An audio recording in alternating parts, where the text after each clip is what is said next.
You ready? Okay. Hey, thank you for my coffee mug. I'll put it to good use. Your what? Oh, okay. That's what it'll be for me. Okay, we're going to go ahead and begin the work session. We have everybody almost. I've talked to Stephanie. I know she'll be here.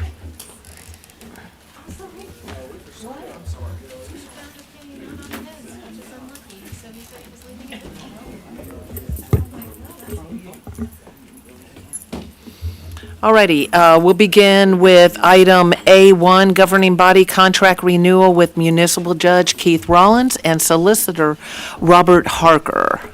Mr. Drummond. Good afternoon, Mayor and Council. Kevin Drummond, City Attorney. The first item is just an annual end of the year item that we address every year, although starting this year, we'll only address the judge every other year. There was a recent change in law that says those appointments, either by ordinance or contract, have to be for 2 years. So before you is a renewal of Judge Keith Collins for 2 years and the current solicitor Robert Harker for 1 year.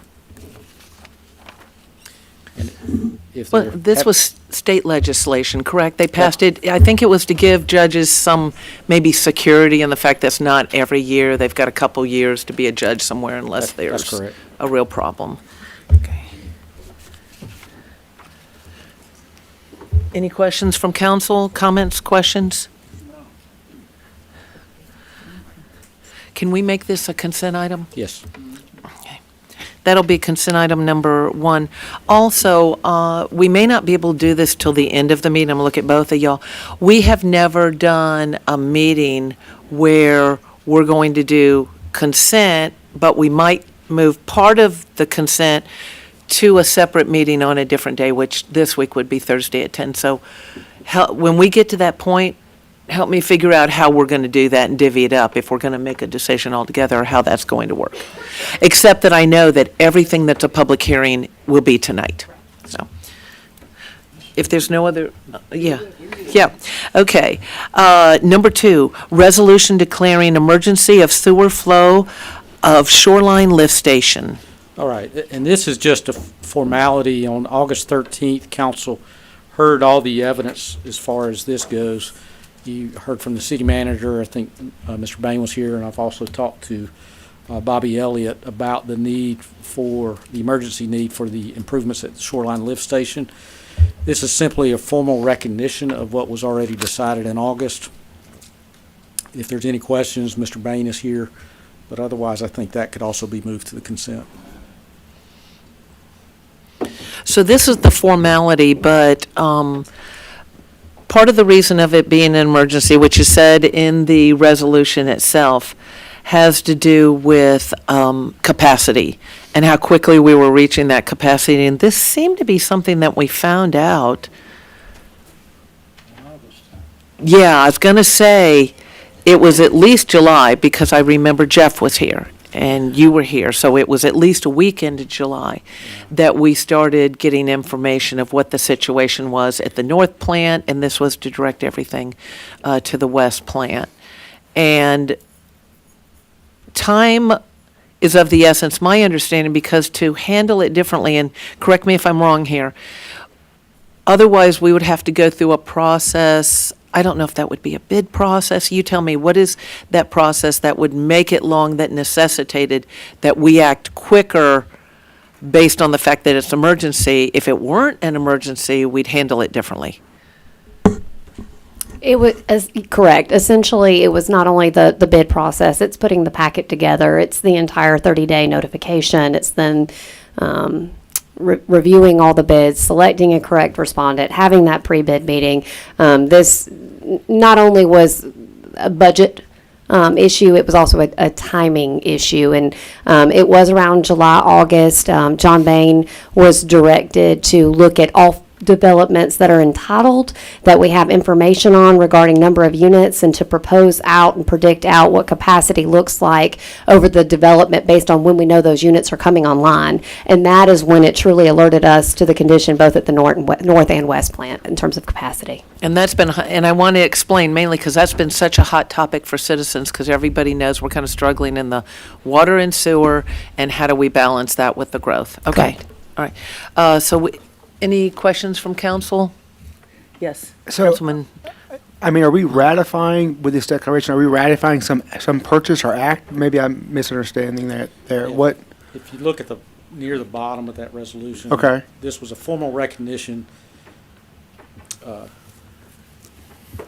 that on August 13th, when you voted to make the improvements, this was a formal recognition that the council needed to take immediate action and address the emergency. I guess what I don't understand is, like, if we've already taken action, then what is the purpose of the emergency then? It's a formal declaration of the emergency. Which does what for us? I mean, we've already taken action, we've already proved it.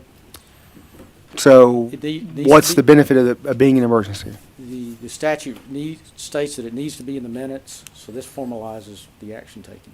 I see, okay. So we're complying with law then, Yes. basically. I see, okay. Thank you. That was a really good question, because I didn't necessarily know that. I just knew we needed to show that there was a reason why it was called an emergency, legitimacy of it, and so it's documented. Okay. All right, so we can make this a consent item unless there's anyone opposed to that. Okay, that'll be consent two. All right, Butterballs discussion.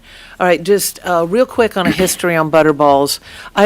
For those of y'all that have been here a long time, you'll know the history, right? It was a problematic former gas station that was car repair that had turned into a broken down car lot in addition to repairs, and kind of was a chronic, ongoing code enforcement issue. So the owners having to come to court to deal with the code enforcement issues.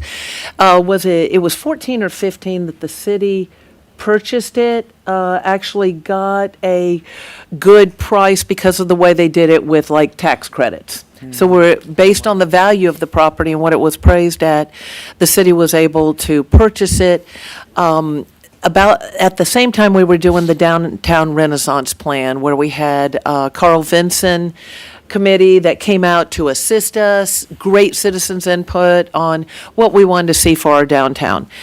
Needless to say, it wasn't handled the best in some ways. Council was, I think we were given the idea that the building was all right, that there had been testing done on the ground, everything else. That hasn't cost us any more money, but we did purchase it. DDA put some money into it, only to find out that structurally it was not sound to do what we wanted to do with it based on that Renaissance plan that we had worked with the Carl Vinson Institute on. So, since then, because it was going to be a visitor center, all this, since then, though, then it sat there, then we tore it down, and it looks the way it does now. I don't know how y'all feel, but I know there's at least a couple of us would say it's unacceptable. We have asked for years for something to be done with that property. We have allocated up to $400,000 in the budget to do something with that property, and yet it sits there like it does, and it's right there in the middle of the city. So you cannot drive, down 78 without seeing it. It's a major focal point. And so some work has been done, it just hasn't gotten to where we needed to go. I was at the point where I was about to say, can we at least sod it? Can we put sod in there? But I went ahead and did some networking with Mr. Rickman.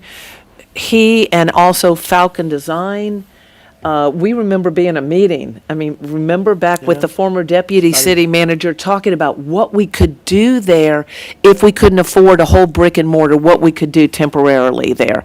So you're going to see some photos that have to do with those container units that we also passed an ordinance this last year that allows those to be used in the city of Villa Rica, because there's also a plan for the old Robbie's Tire Shop at the Cheeves Crossing, just down here off of Main Street, to do something with containers. What this would allow, and this is for discussion only, we're making no decisions on this today. This would allow us to do something, I don't know that you'd necessarily call it temporary, but you're not doing a brick and mortar. If you decide later on you want to do something more substantive there, we can do that.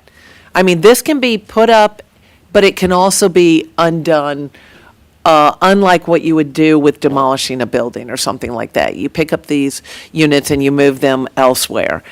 But let me just go from the email that's here, and then if there's any questions y'all want to have input.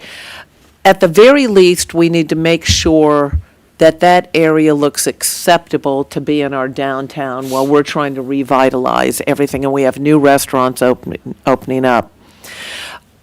So under the previous administration, which I was still part of, but under our previous management, there was some work still being done by Falcon Design. And some of that goes back years. I remember the original plan. So there are, according to architect Michael Rickman, who's one of our business owners downtown and part of DDA, full renderings of the final design. That's what we're looking at here. Falcon Design Engineering was working on the final civil bid documents that we didn't have a final set from them yet, but we knew they were almost complete with the scope of work. Also, that earlier this year, the city mentioned that it could perform, that we could self-perform in-house. We could do the installation of all electrical, mechanical, and plumbing portions of the project to save on cost. Hence the reason we don't have an MEP drawings as part of this. An MPE, I have no idea, but I'm sure it has to do with Mechanical, the electrical, electrical. plumbing. There you go, okay. With what we just mentioned about the electrical, mechanical, and plumbing. There you go, I just put it together. We have had a coffee vendor interested in if we were going to do something there, because we've been talking about this for a period of years. That was interested. We found out there's one not only real interested, there's one or two others that are waiting in line in case that person doesn't go with it. They're interested. We have a way to do a drive-through there. That's on the renderings.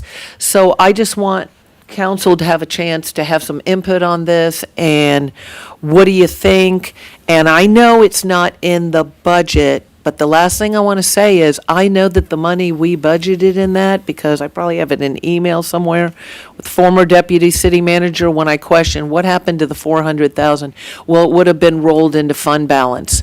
So whether we do something this year or not will depend on the information we get from staff, as far as funding, but it has sat there long enough. At the very least, we need to improve the appearance. Council, questions, concerns?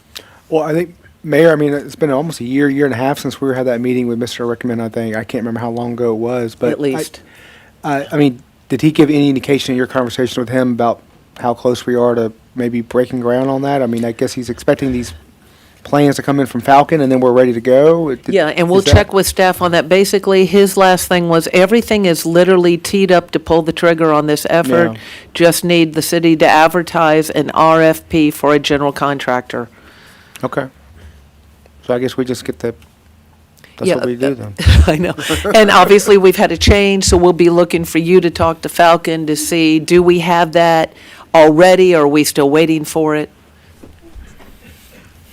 The last and only time that I saw anything from Falcon relative to Butterballs, I believe, was late July, early August. And it had to do with the radial in and out. And I believe they were still talking to GDOT at that time. Okay. But to be fair, that was the last time Yeah, that I okay. talked to Falcon. We've had a few other things that have kind of, been on the front burner, and that's okay. Anyone else? Always getting in the way, GDOT. It's always GDOT's fault. State highways run everywhere through Villa Rica. A lot of what we do is going to have to involve them because of that. Okay, so y'all, oh, yes. I was just gonna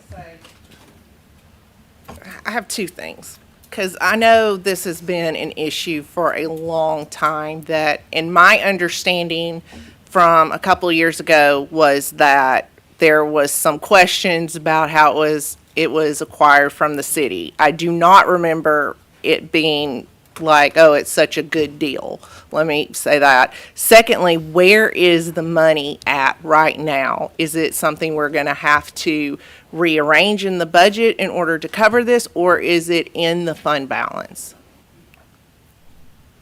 Jennifer, do you want to take that one directly? And if it is in the fund balance, how much do we have? It originally went there. It could have gotten spent. I mean, but. Yes. To answer your question, there was money in the budget. It wasn't spent, so it does go into fund balance. However, when the 2021 Carol Splost was passed, there was $1 million allocated for economic development, and $300,000 was set aside, or Tom, the prior city manager, set aside $300,000, I think, to make up for the $400,000. So instead of it coming out of the general fund, let's use SPLOS, Special Purpose Local Option Sales Tax. So he had told finance staff of that $1 million to allocate $300,000. So right now, when you take the Falcon as well as Rickman's invoices, I believe we have about $238,000 remaining. Okay, so basically the budget is 300,000, and I'm doing math in my head, which is scary. What, about 60,000 has been spent? Correct. Okay, so we do have the money for this. And then my other question is going to be, so we make it a coffee place, or we make it anything, whether it's a coffee place, a boutique, whatever. Where are we going to get our return on investment? I will turn that back over to Diana. Yeah. Generally, when I've seen projects like this in the past, when you're looking at like a public-private partnership, it would be through the DDA. You'd have an intergovernmental agreement with the DDA, land would transfer over, and then you've basically brought in a new business with some type of tax incentive or tax pilot payment in lieu of, but the property remains in the DDA, and you slowly build upon that so that the DDA owns property in your downtown, and it kind of starts that process forward, and that payment in lieu of would then go back into the DDA's coffers to then use in the future for other development projects in your downtown, So they'll be paying the DDA rent. essentially. Okay, that's the easy version. That's the layman's terms. Yes, ma'am. Okay. Okay.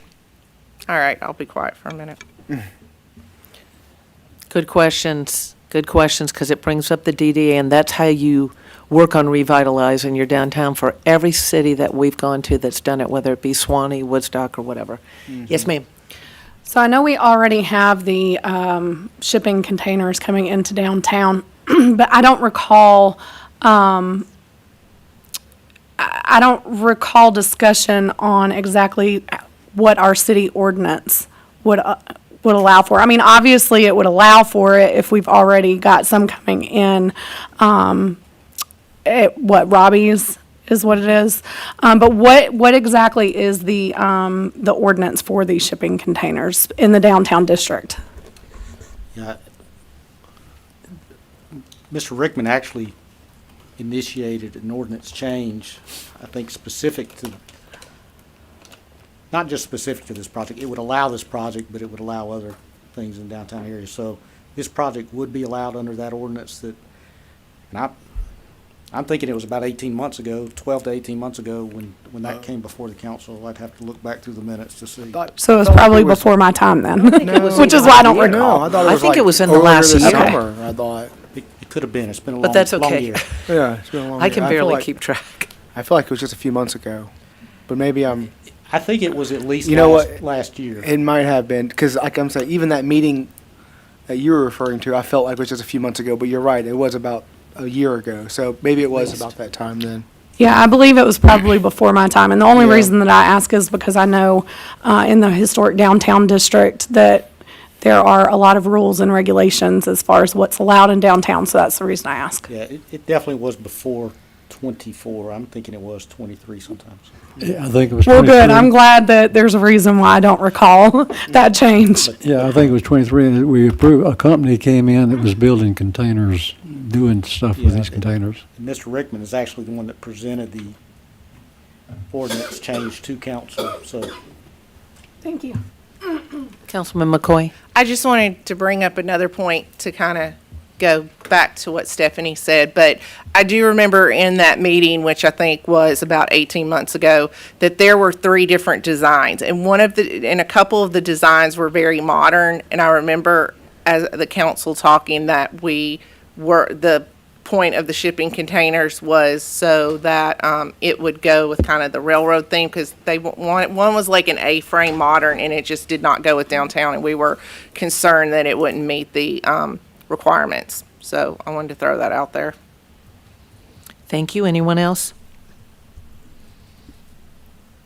Okay, we'll move on. That was discussion only. We're not making any type of decision.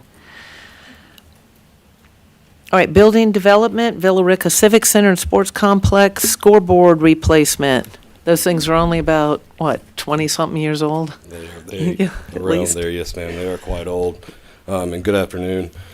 This item has been brought before the council previous, and the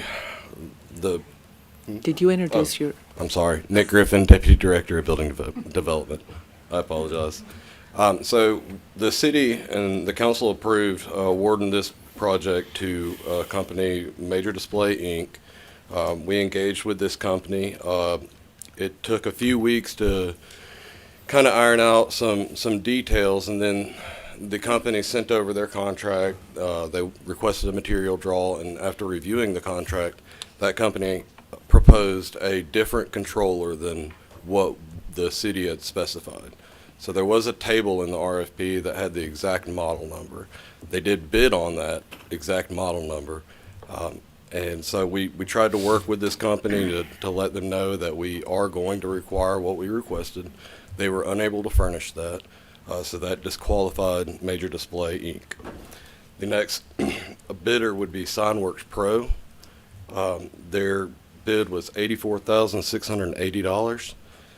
They are a local vendor, and they are a vendor in our system. They've done work for the city before. So staff is recommending and asking approval to engage with Signworks Pro for the amount of $84,680 to replace these scoreboards. and this is a budgeted item. It is, yes, ma'am. I got a question. I noticed you struck out 2 lower bidders. Why'd you strike those? They were disqualified. They couldn't furnish the what we requested. Okay, they couldn't meet the requirement. No, sir. Any questions from council? Other questions, that is? We can make this consent item, oh, I'm starting to lose track already. Let me get on I've got 2 agendas I'm looking at here. Consent item number 3. All right, Mr. Griffin, The Jamestown, final plat. Yes, ma'am. The next item is Jamestown Phase 1 Final Plat Approval Recommendation by staff.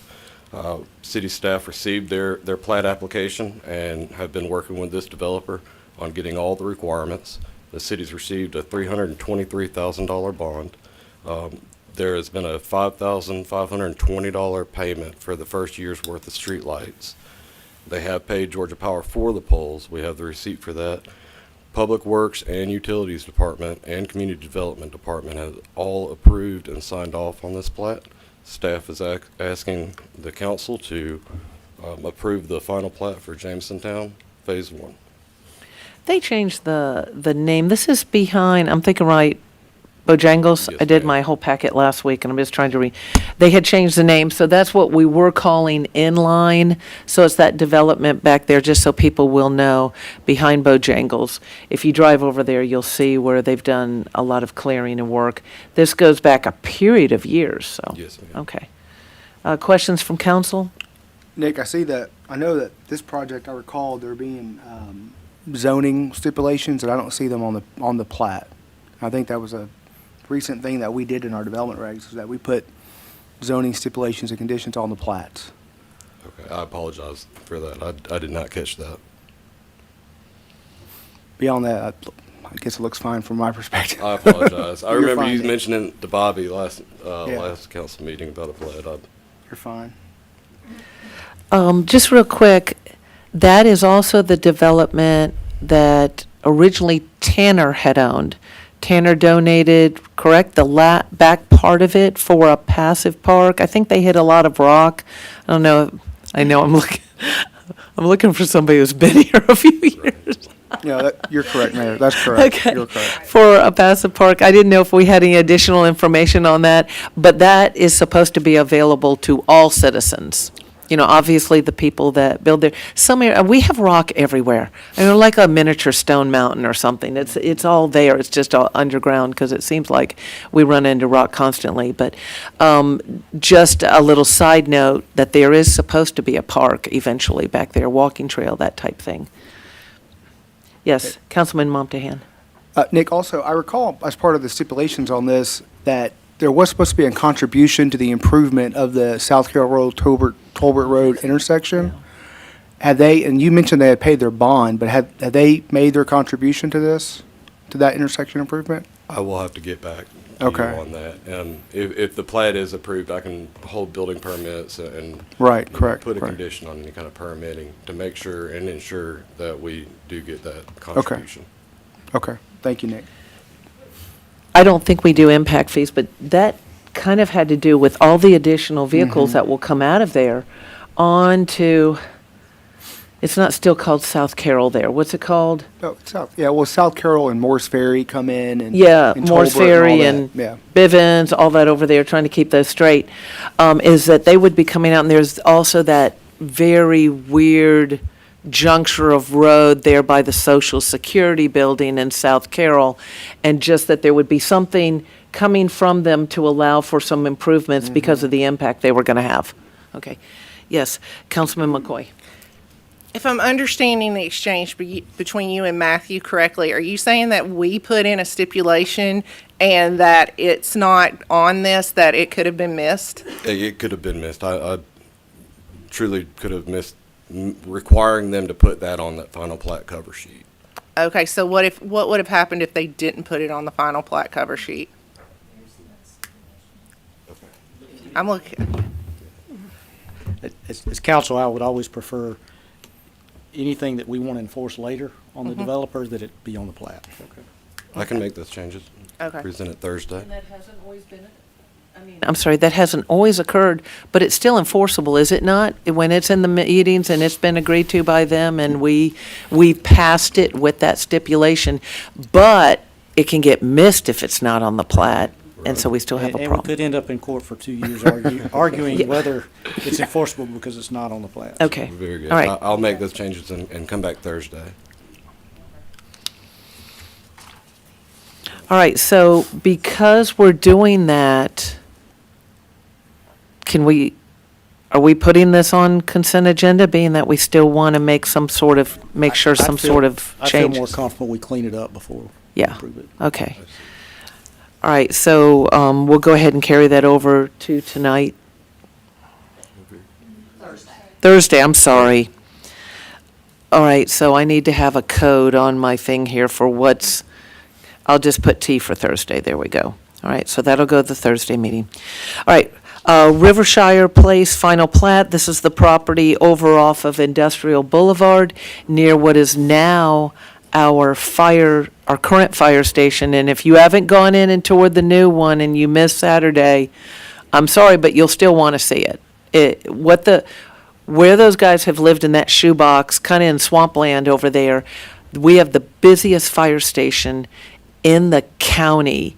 And we're operating out of that little place, and they did an excellent job. I don't know how we even fit the fire trucks in there, but this new fire station's going to be so efficient and work so much better for us. All right, so that's where Rivershire is. Yes, ma'am. All right, so this is another final plat approval recommendation by staff. Again, staff has received a maintenance bond of $182,000. All the fees have been paid. All utilities, public works, and community development department have approved this plat. Engineering, Bobby has put his stamp on this one as well.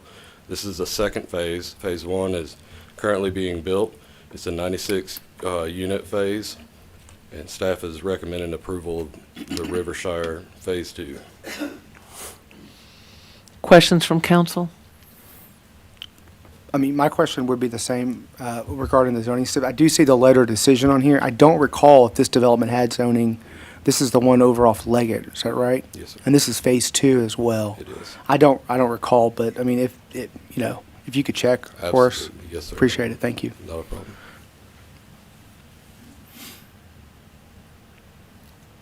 Any other questions? Anyone opposed to making this consent item number 4? Thank you. Thank you, Mr. Griffin. Finance, Jennifer Hallman. Jennifer Hallman, CFO. The first agenda item that I have are the 2025 budget amendments, number 1 through 19.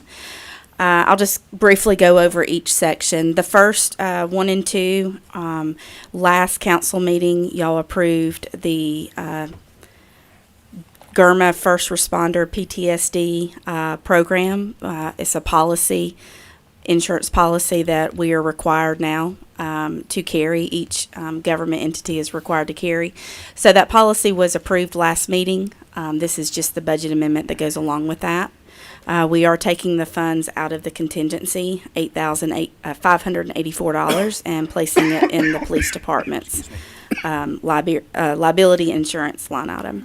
The next items, number 3 and 4, there's a grant that we received that y'all approved last council meeting from the University of Alabama for $3,500. Again, this is just the budget amendment, placing it in the library in order for them to have those grant expenditures available for them. The next line item, 5 and 6, is insurance reimbursement for police vehicle. We received $11,594, and this is placing the funds in the police department's maintenance repair vehicles in order to repair the vehicle. Line items 7 through 10 is the Safety First grant by the police department. They were awarded this grant. It's from Norfolk Southern, totaling $13,776 for a portable training facility. And this is just placing the money inside the general fund capital for $13,776, so they have the funds to purchase the portable training facility. Items 11 through 13 is the USDOT Safe Streets and Roads for All. This is a grant for the city for our safety action plan. The grant funding is $400,000 with a $100,000 match. And so this is placing the funding of total $500,000 into the Public Works Professional Services in order to have the funds available for those grant expenditures. Is this specific to downtown? It's a citywide comprehensive action plan. However, there will be elements that certainly look at downtown as well. Got it. Okay, thank you. And last but not least is our items 14 through 19. This is just the housekeeping budget amendment that's needed due to the deobligation of the rural downtown redevelopment grant.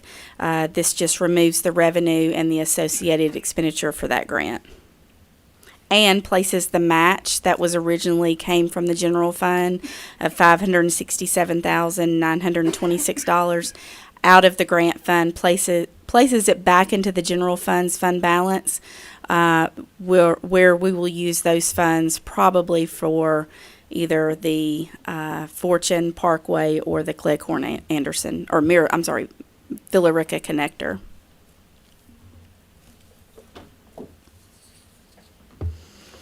Questions from council?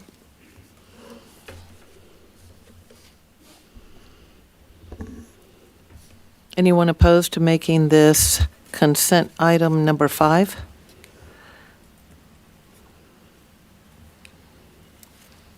Execute loan modifications, number 3, to the promissory note and loan agreement. I'm not going to read that loan number, with the Georgia Environmental Finance Authority, GEFA.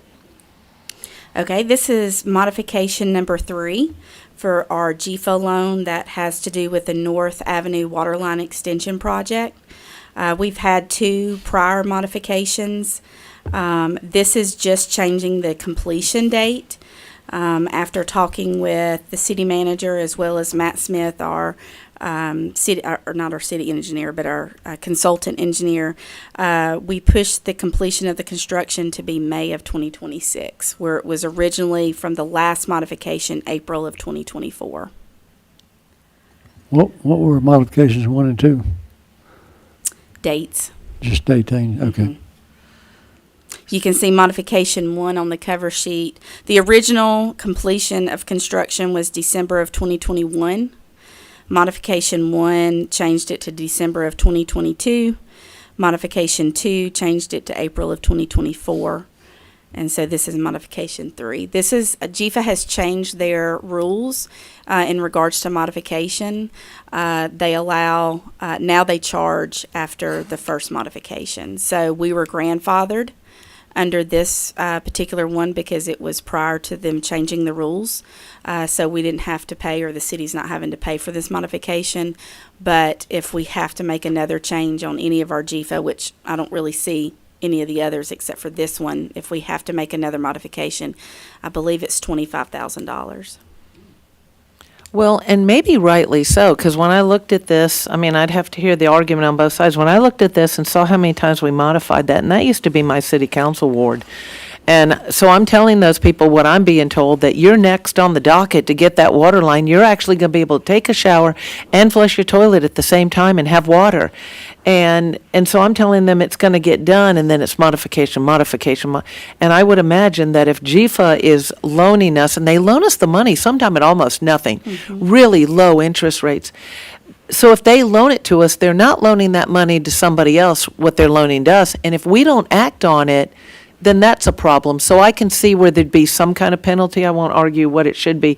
But I have no idea why we delayed. I know it doesn't have to do with you. You just handle the finance. But that's a problem when we think we're going to get something done. But I suppose we won't be doing it in the future because it'll be costly, if we keep changing. Well, the delay in this, of course, it's like a domino effect. This has to do with the Anderson and Clickhorn roads. So the Villa Rica Parkway construction, the resolution, I think that's on the agenda today, that's impacted this GFA loan. Okay, so it's all right, because I have North Avenue water line, so you know what I'm thinking about, North Avenue, right here. Real quick, while we're here, Councilman Momtahan, do you remember one time city wanted to put a additional fee on water or charge more for something, and we agreed to a sunset, and council was agreeable to it, that we would, and it had to do with GFA, I believe with a loan, because we know how sometimes fees get put on, then they never go away. We need to research that. Well, my recollection was that we didn't do the sunset, but we did, on the water bill, it is separately itemized, so that we can. Sorry, I thought my mic was on, I apologize. My recollection was that it was not a sunset, but we did, on the bill, there is a separate itemization, so that in a year or two, we would remember that it was there. It wouldn't just get lumped in with the rest of it. That's the problem with and not then having a revisit it. sunset. Yeah. Okay. Well, there was some reason why the sunset was not advised Yeah. at that time. I don't recall exactly. So but we need to look back at that, because we told people basically that fee is getting charged until, I think, the bonds were paid off for these things. But if these things don't happen and the money's not getting spent to get the thing done, everybody's still paying that fee on a bond that maybe doesn't exist because we haven't actually borrowed the money, or we borrowed the money and we haven't acted. No, we do have an active bond that's for Okay. water and sewer that's not to be, I think it matures in 2041 or 2039, I can't remember. Okay. So that's something I just need to remember to follow. If you'll help me remember that we need to follow up on that, because we didn't want people to keep paying a fee that was for a specific thing when that thing was taken care of. An example would be the Florida Turnpike and Highway 400 in Atlanta.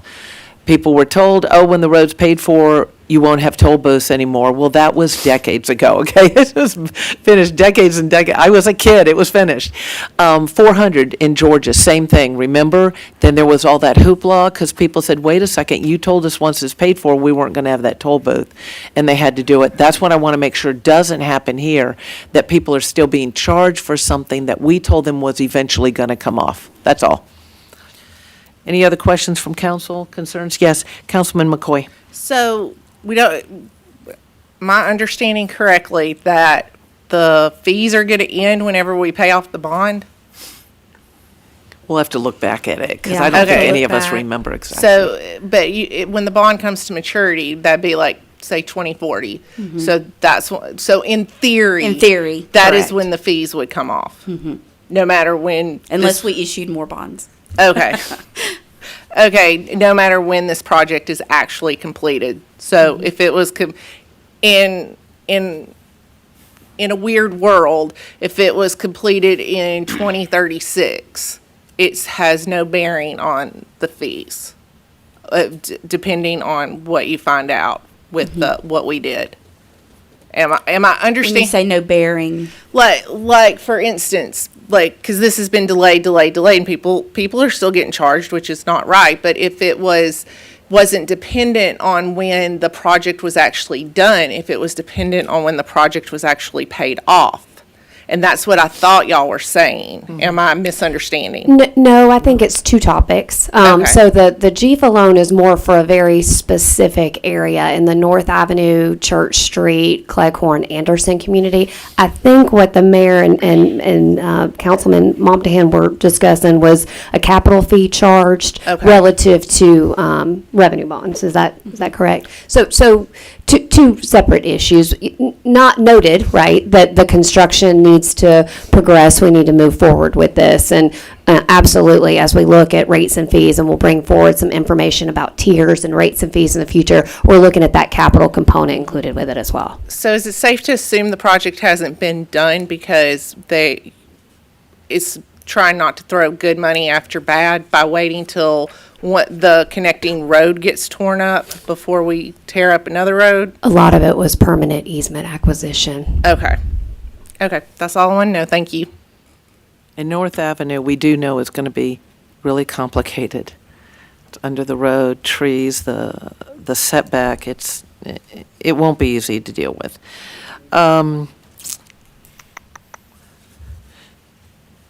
Anyone opposed to making this consent item number 6? All right, that'll be 6. All right, Public Works. Mr. Birch, number 1, F-150, Purchase Community Development. Good afternoon, Mayor and Council. Hale Birch, Afternoon. Public Works Director. I have 5 items here that I'm presenting that are all budgeted items. The first one being the F-150 for 2025, F-150 for Community Development. Its purpose is to furnish the Community Development Department with a fleet vehicle suitable for the demands of the department. They don't currently have one.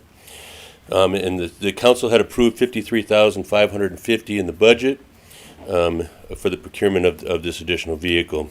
We did put out requests for quotes. We did receive 3 qualifying quotes, as well as the state contracted price from the state contract holder for the state of Georgia. We certainly recommend purchasing the 2025 Ford F-150 from Hardy Ford, who is the lowest bidder, at a price of $41,490. Did Don Rich bid in this? Pardon? Did Don Rich bid? He did not.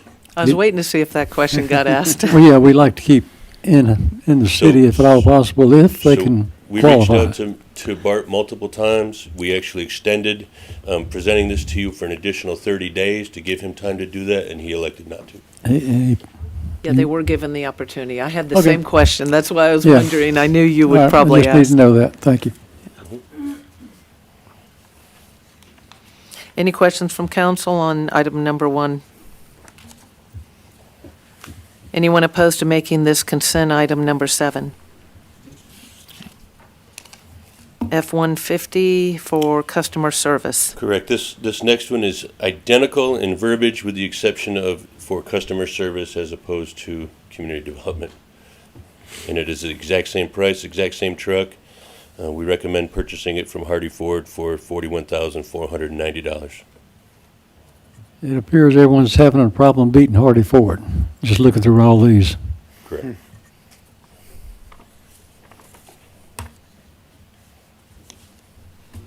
Any other questions? Anyone opposed to making this consent item number 8? Number 3, escape purchase for code enforcement. Correct. So code enforcement, they need an additional vehicle. The one that they have is certainly aged out. We would like to, the purpose would be to furnish codes enforcement with a fleet vehicle, again, suitable for their demands. You had approved $27,989 in the fiscal 2025 budget for the purchase of this vehicle. Hardy Ford again was the low bidder at $26,895, and we recommend purchasing the 2025 Ford Escape from Hardy Ford for that price. So let me ask this question. A lot of times I know code enforcement and a few other departments, maybe Main Street area, would get the passed down old police vehicles or something like that. Are we out of those? We are most certainly out of those. Okay, all right. I mean, seriously, they were driving whatever was left over, and, I mean, not that it wasn't, I mean, they weren't breaking down all over town. If they were, then we deal with it. But, okay, all right. Councilman Wormuth. So you're saying that these are replacing an older vehicle? This specific one is yes. Okay, so what do we do with, this may be done, but what do we do with the older vehicle that it's replacing? Typically, if it doesn't go to another department, hypothetically, this one I don't believe will. It'll go to Gov Deals. We'll bring it before you for your approval to put it up for auction. Okay. And sometimes we'll get the explanation of, this vehicle is costing us more, it's in for repair all the time. That's And- exactly the case okay. in this case. Okay. Anyone opposed to making this consent item number 9? All right, number 4, F-250, F-250 purchase this is for building maintenance. Correct. So this is to furnish the building maintenance department again with a fleet vehicle suitable for their demands. The council had approved $56,000 for the purchase of this vehicle in the 2025 budget. We also did the request for quote on this, and Hardy Ford again came in at the lowest price of $55,399. There will be this also comes with a service body, so that's a pretty good price. Okay, so I'll have a question on this, and you probably know, because I already asked a question on the F-450. So it tells me that it's suitable for the demands of the department, so I'm going to ask you a detail on that, right? Because obviously a 250 is more than a 150, except we did have a couple cases where we got heavier duty vehicle for the same price or less. So it's a weird time as far as that goes. So tell me why they need a 250 for building maintenance over a 150. So they don't have that. All of their 250s are vehicles right now are currently 250s. The F-250 that this is replacing is extremely old, very high in maintenance costs, and the service body allows them to be able to carry the tools that they need to do the job, the specialized equipment for building maintenance in the service body compartments. And if Nick wanted to speak more or Tracy more directly on what their needs are, I certainly would defer to them. But it is absolutely gives them the ability to securely store their equipment, as well as be able to carry equipment that a regular box would not necessarily allow them to carry. Well, and that's what I'm looking for, right? Because I own a 250, but I don't own a 250 just to own a 250. I have a 250 because it'll tow what I need it to tow. And a 150 isn't going to do it. My old Toyota Tundra wouldn't, and I had to sell it so we could get something heavy duty enough that could pull what we needed. Okay, so any questions from council? Is the difference between a 250 and 150 just definitely the body part? I'm sorry, excuse me? The difference between a 250 versus a 150, that's just the So body? It's weight carrying capacity. Okay, and So 450 is going to carry more Correct. as you So go it's up? Okay. 3/4 ton as opposed to a half ton. And your Okay. the room in the bed? Yeah, so the service body has doors, compartments that can lock, that can keep the tools in that they use on a daily basis. Which you within better lock 'em within the up. body itself. Because when they're in the bed, you got to have them in one of those toolboxes that you should, never mind. I won't mention about going to the Walmart parking lot with expensive stuff in your truck or something. I just did. Anyone opposed? I've had to do this where, you're trying to figure out how to secure your stuff when you're traveling or you're going around town. Anyone opposed to making this consent item number 10? Somebody get some new tools for Christmas, Number 5, this is the 450. Correct, and this is, again, a budgeted item for 2025 budget. This is for the distribution department. This is, again, to replace one of their older trucks. This will be replacing an F-250 that has exceeded its life capacity. Its maintenance costs are exceedingly high. The reason that they're opting for a 450, and again, John is here if he wants to speak more to it, but the F-250 was grossly undersized for what it was doing. The equipment that it was towing, the trailers, the stuff that it had in it was way too. It wasn't even safe, really, to be utilizing it in the capacity that it was. The F-450 will allow them to be able to haul the trailers with equipment, the heavy equipment, as well as being able to haul the materials and stuff that they need to in the body, and be suitable for what they need. Again, the council had approved $80,000 originally for this. This is just a cabin chassis from Hardy Ford for $58,845. And this, we're bringing this now mainly to get it ordered. They're not making these yet, to my understanding. So we can get the cabin chassis, and then we'll be coming back to you for the balance for what the body would be, the service body that they'll be putting on it at a later date. But those come in as a cabin chassis. What is it they haul that's so heavy? What is it they're hauling around? Guessing the trailers with some of that equipment on it, maybe even a backhoe, I'm not sure. Excavators. Yeah. Yes, that was correct. We haul our excavators with it to job sites. So you see us hauling the large trailers with excavators on the back.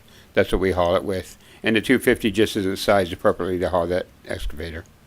Okay, thank you.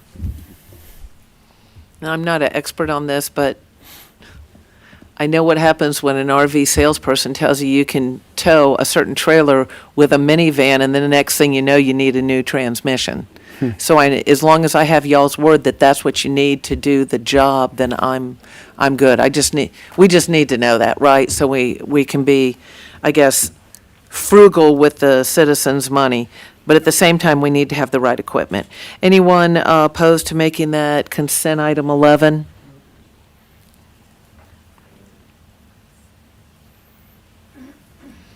All right, utilities.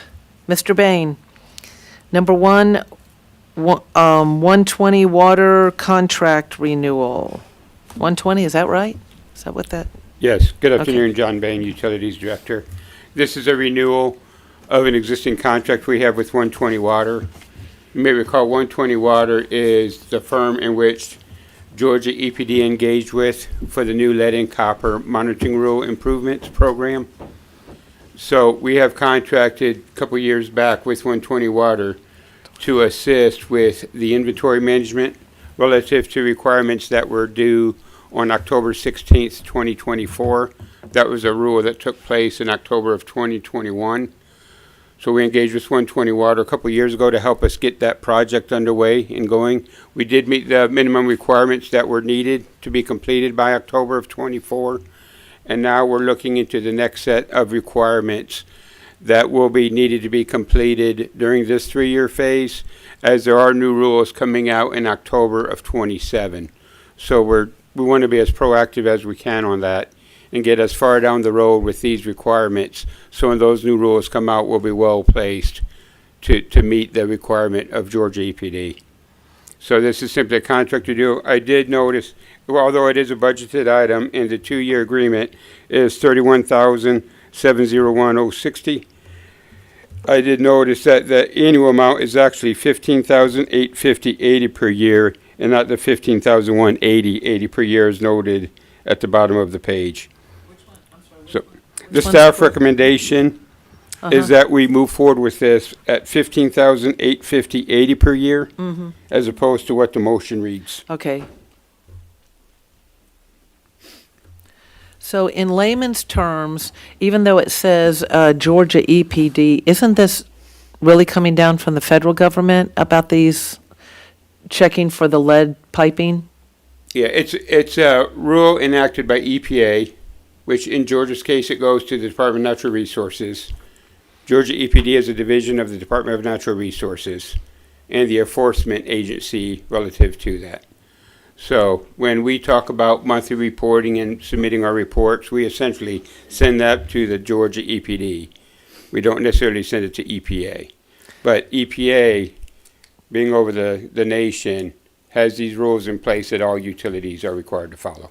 Which means it's possible that it could even change by 27, It will change by With it. 27. There are new rules that will be in place by 27. if those rules are put in place by the current federal Yes. administration. So that could change, depending on how they deal with it at Correct. the federal But level. this contract is to meet the existing rules, not the new rules that So may in or a- may not be imposed. Okay, so in a nutshell, over a certain, if I recall this correctly, in a certain period of time, we have to go around and check everywhere we connect our water to residents, commercial, and document what's still lead, what's not, because the idea is to get rid of all the old lead stuff, right? Essentially, yes. It's to get rid of lead service lines and galvanized requiring replacement is the term. So essentially lead and galvanized service lines. We've completed the inventory of all Okay, service lines in the city. We submitted that to the state. The next step after that was to notify all residents and businesses in the city that they either have lead or galvanized service lines requiring replacement, or that they may have had at some point galvanized service lines requiring replacement. It doesn't necessarily mean that everyone received a letter. They must have galvanized service lines because they may have done some replacement of their own that we're not aware of. A lot of this information is collected through the year the home was built. Any requirements that any products that we're allowed to use are required to use in the installation of utility systems. For example, 40 years ago, galvanized lines were allowed to be installed. Today, they're not. So we use all that information, developed some data, identified service lines in the city, submitted that to the state. This is essentially the next step that we have to take to meet the existing rules. Okay, so let me just make sure, because I expect to have some citizens that are going to ask about this. So we're going out, we did the inventory. The inventory, I'm assuming, is getting done at where our stuff connects to their household, what's on their property. Is that where you look for it? Yes, and on the homeowner side of the meter as well. So we can see what they currently have and what they're connecting to that's ours. Yes, but just at the meter location. We don't investigate their line from meter to their foundation. Right, because that's private property. Yes. So we could tell them at least, do we have a certain amount of time that we've got to get all ours replaced?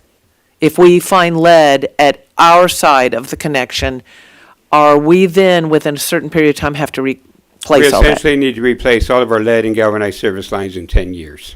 Okay, so we've got to have ours done in 10 years. They don't have to, but they will be made aware, and they may not have lead right where we connected them, but depending on what's been done with that property over the years, we could clean up our whole side, and they could still have lead piping because it's on their side, right? Correct, which is why we They would have to do notified all themselves. customers that fell in that category. We sent letters out to all customers that we think may have had at some time. Got Or it. still have galvanized service lines. To be clear, we have found no lead service lines in the city. So what we have I found don't think are- I knew that. What we have Good. found are galvanized service lines. So Okay. we have sent, which we're aware of, Yeah. they were prevalent for many years.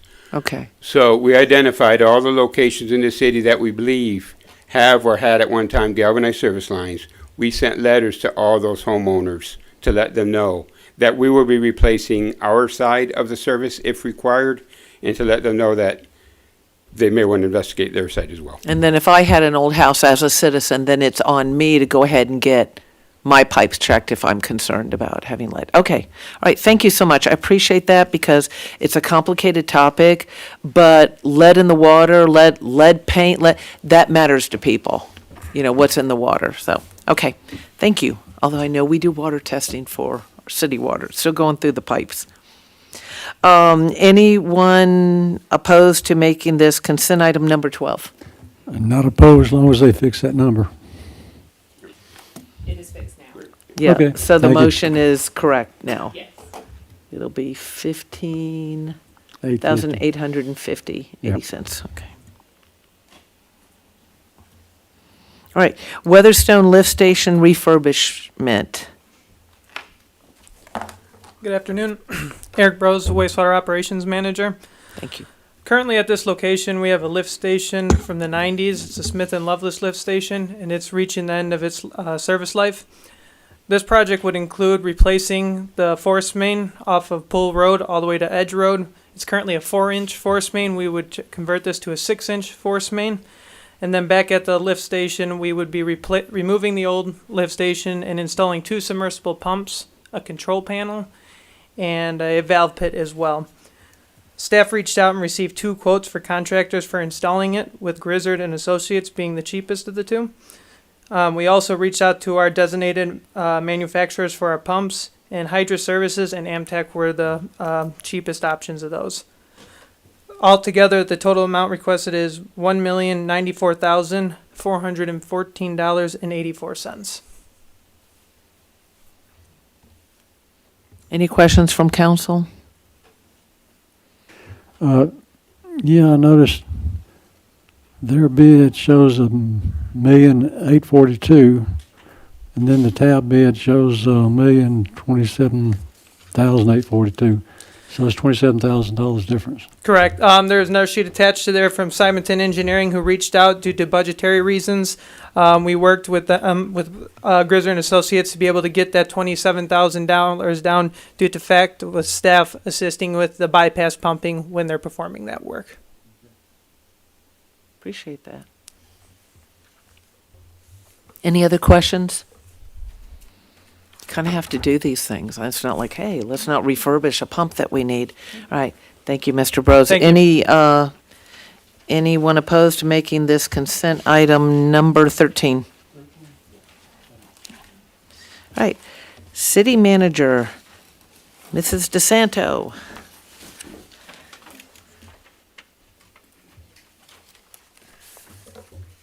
Good afternoon, everyone. Diana DeSanto, Interim City Manager. The first item that I'm presenting tonight, we originally discussed at a council workshop session back in October, and it was to discuss how we conduct public hearings as well as look at some different public comment policies. So provided for you all this afternoon to review and for hopefully either a vote tonight or Thursday is creating a set of best practices for public comment moving forward. I heard from several of you after the workshop session and tried to be inclusive of everyone's comments and thoughts regarding public comment. I will go ahead and move forward reading the agenda sheet as well as the information we have so far for our public comment policy. And that is the City of Villa Rica does not have currently a formal public comment policy. The city established a practice of implementing 3 minutes for public comment for anyone that wishes to speak during our business meetings. To formally establish guidelines and best practices, the city reviewed policy and practices from several surrounding municipalities and discussed items which provide valuable contribution to our regular business meetings. The overall purpose of this policy is to provide rules that govern the conduct of our city council meetings, which are designed to carry out the public's business in the most effective manner possible. So just to read for everyone who is unable to view or pull up the proposed public comment policy, this would be with an effective date of January 1st, 2025. The conduct of city council meetings is guided by rules designed to carry out the public's business in the most effective manner possible. Public comment will be held at all regular meetings of mayor and city council. Each speaker must register to speak by means of a public comment sign-in sheet prior to the start of the meeting. The sign-in sheet shall be removed within the first 10 minutes of the start of the regular meeting. All public speakers must state their name and address after they are recognized by the mayor and before they speak. In the interest of fairness to other people wishing to speak, all organizations or groups shall select a spokesperson representative. Each speaker shall limit comment to 3 minutes with a maximum of 20 speakers or 60 minutes of total public comment. Each speaker shall promptly conclude all comments when his or her time has expired. All remarks should be addressed to the council as a whole and not to any single member unless in response to a question from a member. Each person addressing the city council shall do so in an orderly manner and shall not engage in conduct that disrupts, disturbs, or otherwise impedes the orderly conduct of the council meeting. Personal, impertinent, slanderous, or profane remarks also shall not be allowed towards staff or the elected body. City council shall not act relative to any public comment during the meeting, and public comments requiring a response shall be made by city council or a staff member in the form of a letter.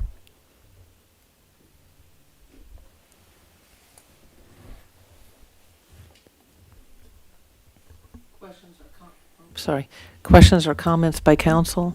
Mayor, Yes. my question, I don't want to split hairs, but I know at the, what do they call it? That workshop, thank you. I was going to say work session. We did kind of just talk about the distinction between public hearings and public comment. Yes, So sir. will these same rules apply to public hearings or just the public comment period of the meeting? This would just be relative to the public comment portion of the meeting. Should we want to take a look at public hearings, we'd have to kind of go back through the zoning ordinance and the process at that point in time. But Okay. we certainly can. We have attempted to create the sheet that discusses public hearing, and that will be out tonight, as in any other meeting. We didn't happen to have a public hearing at the last council meeting, I don't believe, so we weren't able to go through that practice, but we did hear all from Mr. Drummond and from council on that, and we will do better to make sure we are acting what our ordinance currently states on public hearings. Okay, thank you. Thank you. I appreciate you sending this out to all of, even prior, and just saying what we had discussed that day at our workshop day, our input as to what we would like to see or didn't want to see. And this seems to fit real well. I know there's a number of restrictions. For instance, the fact that you can have meetings and not have to have public comment at all, that was a no-brainer for all of us. There was no one that thought that was a good idea, not to have public comment. And then there were some other restrictions as to where people lived, and yet we realized that even people outside city limits at time, whether they own a business here or not, can still have a very vested interest in what occurs. So if we did, as some cities do, exclude people that don't live in city limits, you could have somebody who lives one street away and is going to be impacted by our industrial park or our parks and recreation or a development down Connors Road, where they still have an interest in what's occurring within the city, and we are the closest city for a lot of them. So I was real pleased to see that we did not institute a number of restrictions that I've seen other cities do. I think we probably will do the public hearing ones separately and figure out how we're going to do that 10 minutes per side, because usually there's like a pro and con if a business is trying to do something and they want to have their time, and then there's usually room for a rebuttal for whoever's for it or against it. It seems to be extremely balanced. Any other comments? Anyone got a problem? I know we all had input, but we didn't see the final copy till just recently. I have one more question, if no one else does. I Go guess ahead. since this, we only have public comment at regular meetings once we adopt this, and not special called meetings, then I guess, would the council have the discretion to permit a public comment? Or is this kind of set in stone? If we wanted to have a special called meeting and we wanted to have public comment available, could we do that? And would that be part of the agenda setting process? Okay. That's how I envisioned it as part of the agenda setting process, yes, sir. Okay, thank you. That's a really good point. As long as we decide, there may be one where we're just coming in to do an emergency meeting where we have to vote real quick on something. We're really not doing public comment. We got to take some sort of, business thing that needs to be quick. But I like the fact that it could be something different where we do feel like we need the public comment. Okay, so good. All we've got to do is make an administrative change on the agenda. Yes. Right. And I believe maybe even with the, when we get to public hearings, that may be the same thing. We may limit the two sides, but we may run into a situation, like I referenced one time with a county meeting that was extremely complicated, and we could take a vote and a motion to extend the amount of time if we felt like we needed it. Okay, anything else? I'm sorry, Mayor. Uh-huh, no. I don't mean to belabor this. So, Leanne just handed me the public hearing procedures. And I guess what I just thought of as we're talking about this was that the public hearing procedures I have here apply to zoning matters. But, for example, what about a budget public hearing or a millage rate public hearing? I mean, do we need a separate set of public hearing procedures for those kind of public hearings that are maybe not within the scope of the zoning ordinance?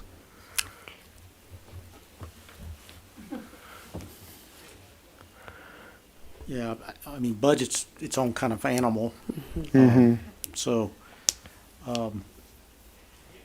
you could really apply these rules to the budget hearing, although we usually don't have a line of people speaking for or Sure. against.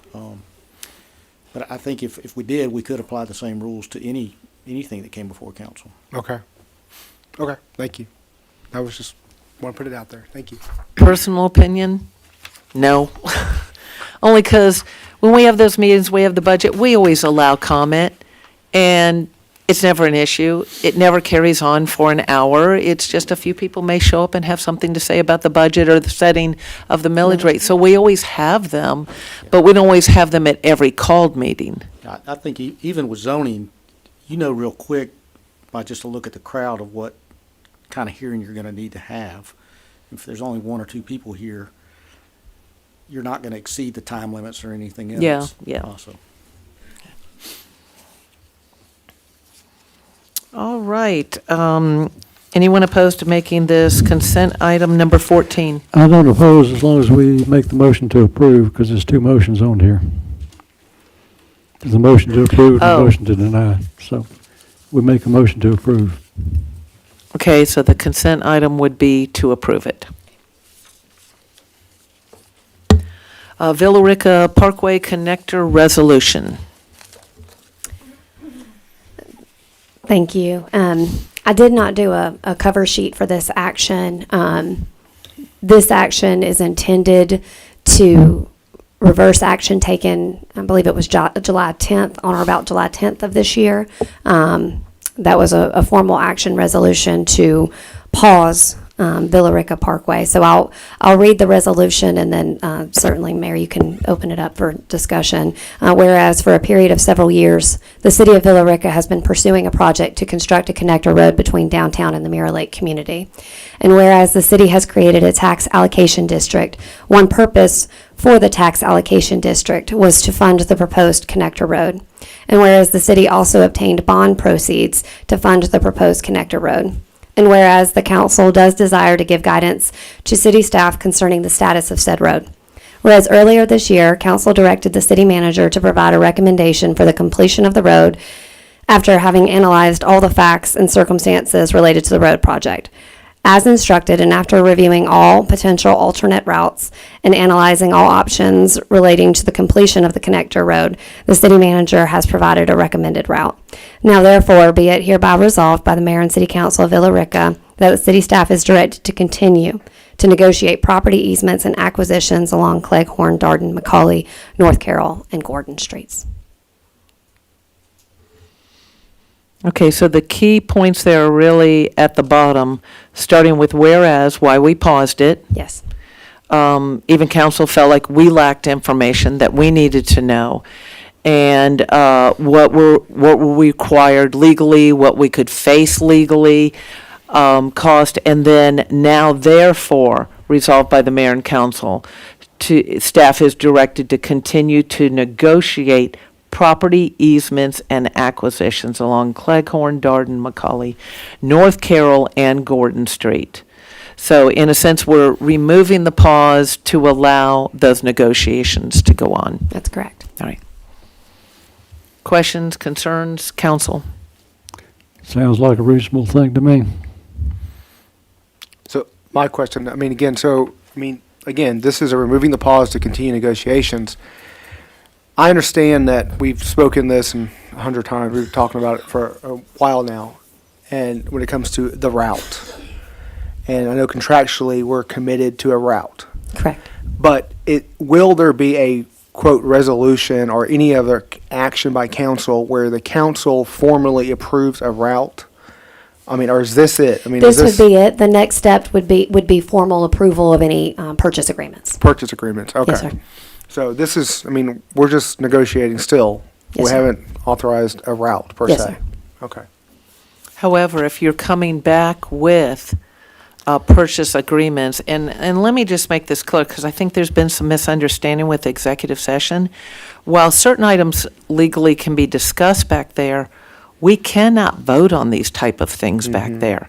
It has to come out here and be voted on. So we can't be back there going, yeah, we're going to do this, and we're going to vote for this. We can't do that. It has to, because it involves the public and it involves public dollars. Legally, we cannot take those votes back there. They have to come out in public. But based on what you just said about something will come back with purchase of property or easements, in a sense, that will tell us the route. Right. Essentially. I mean, I want to be as transparent and clear as I possibly can. The current route is what the drawings and the exhibits that will be presented to said property owners. That is what's currently crafted and designed as a part of a total packet of the different parcels. We do have about 8 or 9 that are in completion, ready to move to that phase of negotiation. So any change to the route, any change to any element of the route would change those packets and then kind of snowball back again. Okay. So what we're doing tonight is voting on what we saw on that The town hall display? last thing there. Yes, ma'am. Practically, yes. Technically, no. Yeah, 'cause, on one of them, I think I stated that I have, okay. I wouldn't intend to speak. And then so I move it just over try to- close, yeah. I said you know, I'm okay with them, but I do have a problem with where they're gonna close off the Darden right there where it goes in. And I think I asked you, you said that would mean the Darden Street people would have to go out Louise Lane and go around. And that's the only objection I've got about the whole thing. And you mentioned, and I had a question, you mentioned something about where the emergency route or something, and then it would be gravel there. Not gravel. It would be a very heavy stone. Okay. If there was an emergency access that was added. And I'm so sorry, I know you have a question too, and we're getting off a little bit, but Yeah. when Fortune Parkway is completed, I just Yeah. want to make sure everyone hears this. Louise Lane left and then right onto Fortune. So Louise Lane, left onto Anderson, right onto Fortune. Direct route, faster route to hospital and emergency services.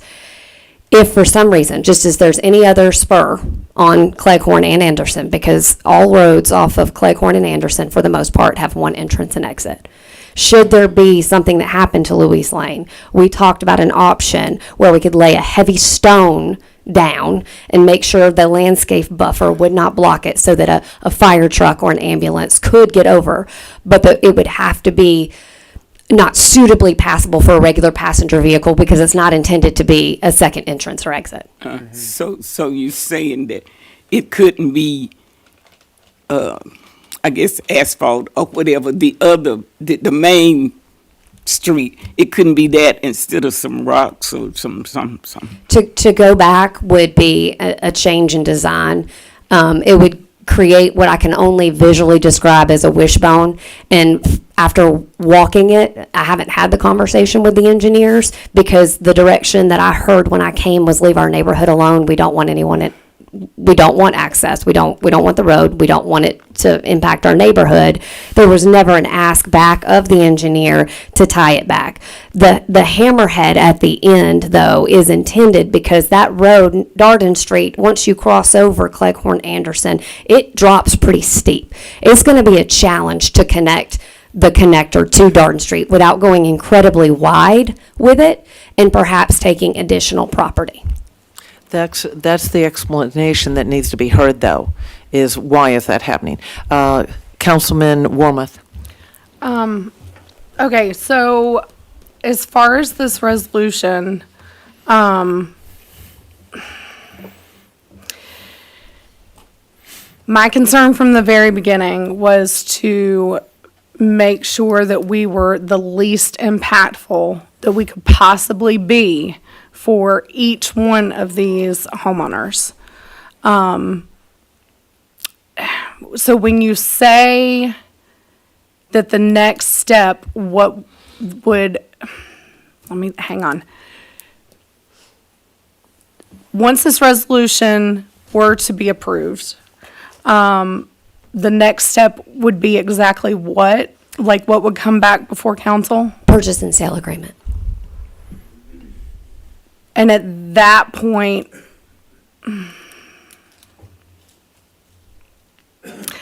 I'm concerned about making sure that we're as least impactful as possible.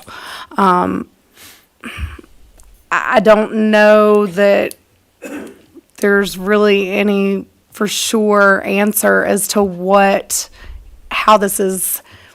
how we're going to complete this. At the meeting that we had last week, it still felt like some things changed. I will say the one entrance, closing Darden, I would like to point out that most neighborhoods in the south at least, all have one entrance, one exit. So I think that that's a fair point as well. I know that that was a concern for those citizens, or those residents, and that is because that was the first that anybody had heard of it. I know that that was the first that council had heard of it. So I think it was more of the shock at the beginning of, wait a minute, what were we talking about? We're going to close Darden. But after really thinking about it, every neighborhood that we have here in the south is one entrance, one exit. And I only say in the south because when I went up north, I'm like, wait a minute, like all of these roads are connected. What is going on?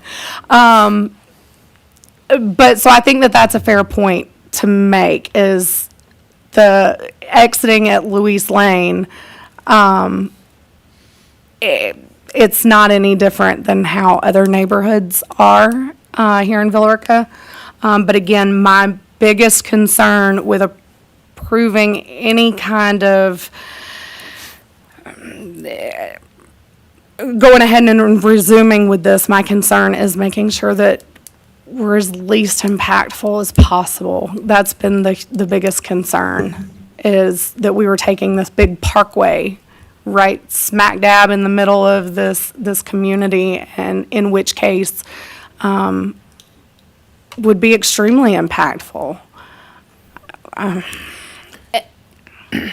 And I think the word impactful, the way I hear you defining it, right, is the number of properties impacted by the road. When we did look at alternate routes, I And think the size of the road. Right. And the size, how wide it is. Right, and part of it too, that the engineers have to take into account is safety. So marrying up that actual intersection right there where the Villa Rica Parkway already comes into Cleghorn right at Darden, that's a challenge in and of itself, to make sure, okay, we're meeting a safety issue here with this intersection once we marry it up. From there, I think the next most concerning attribute is environmental, and trying to maintain a road that causes the least impact and would require essentially the least amount of mitigation credits, as there are areas in the neighborhood, behind the neighborhood, that aren't occupied but have a heavy stream wetland that would require a significant amount of mitigation credits to be purchased. And we're going to talk a little bit about that when we talk about Fortune Parkway. But I think you did say most of the properties that that will be impacted, that those citizens are okay. Yeah. I mean, willing to, I won't say okay. Willing are to have the To conversation. have a conversation, to sell or to do a negotiation. Yes, and I think if there's any change that's probably occurred, it's perhaps anybody that would be impacted by it and doesn't want to then stay in that home, but we wouldn't necessarily need the entire home. That's where that negotiation comes in, and is it, do we build another home along the parkway that's further back? Do we pay a little bit more and buy the entire home? How can we make this a win-win without stopping? But, so this resolution is just allowing the city to have those discussions with the homeowners, correct? That's correct. And it's nothing more than just the city having those conversations. Correct. I am not authorized to sign any purchase and sale agreement. That has to come back to city council for a vote. Okay, I just want to make sure that we're pointing that out to the citizens, is that this resolution is only to allow the city to enter those conversations. And that this is not any sort of formal decisions. And two, I didn't say last week, but Diana, this was put in her lap. So, I mean, I know she's carrying it on, but we can't put all the blame on her from what, it seems like, it's a lot is going to her. But she was put in this position, this was put on her. So she's more or less trying to straighten out something that was already misunderstood and messed up. So I think that should be put out there too, that she is trying to straighten out some stuff that's there. So I think that should be put out there for people to see that she's not to blame for all of this. So we should be, not us, not the council, but I think it should be out there that she is trying to fix, I mean, maybe not fix, but to do with what she was presented to and handed to do. Thank you. Thank you. Councilman Carter? Okay, on the design of the parkway, I know originally it was going down Darden. They actually redesigned it to go south of Darden to minimize the impact of homeowners in that area. That's correct. Yeah, that was my understanding. Okay.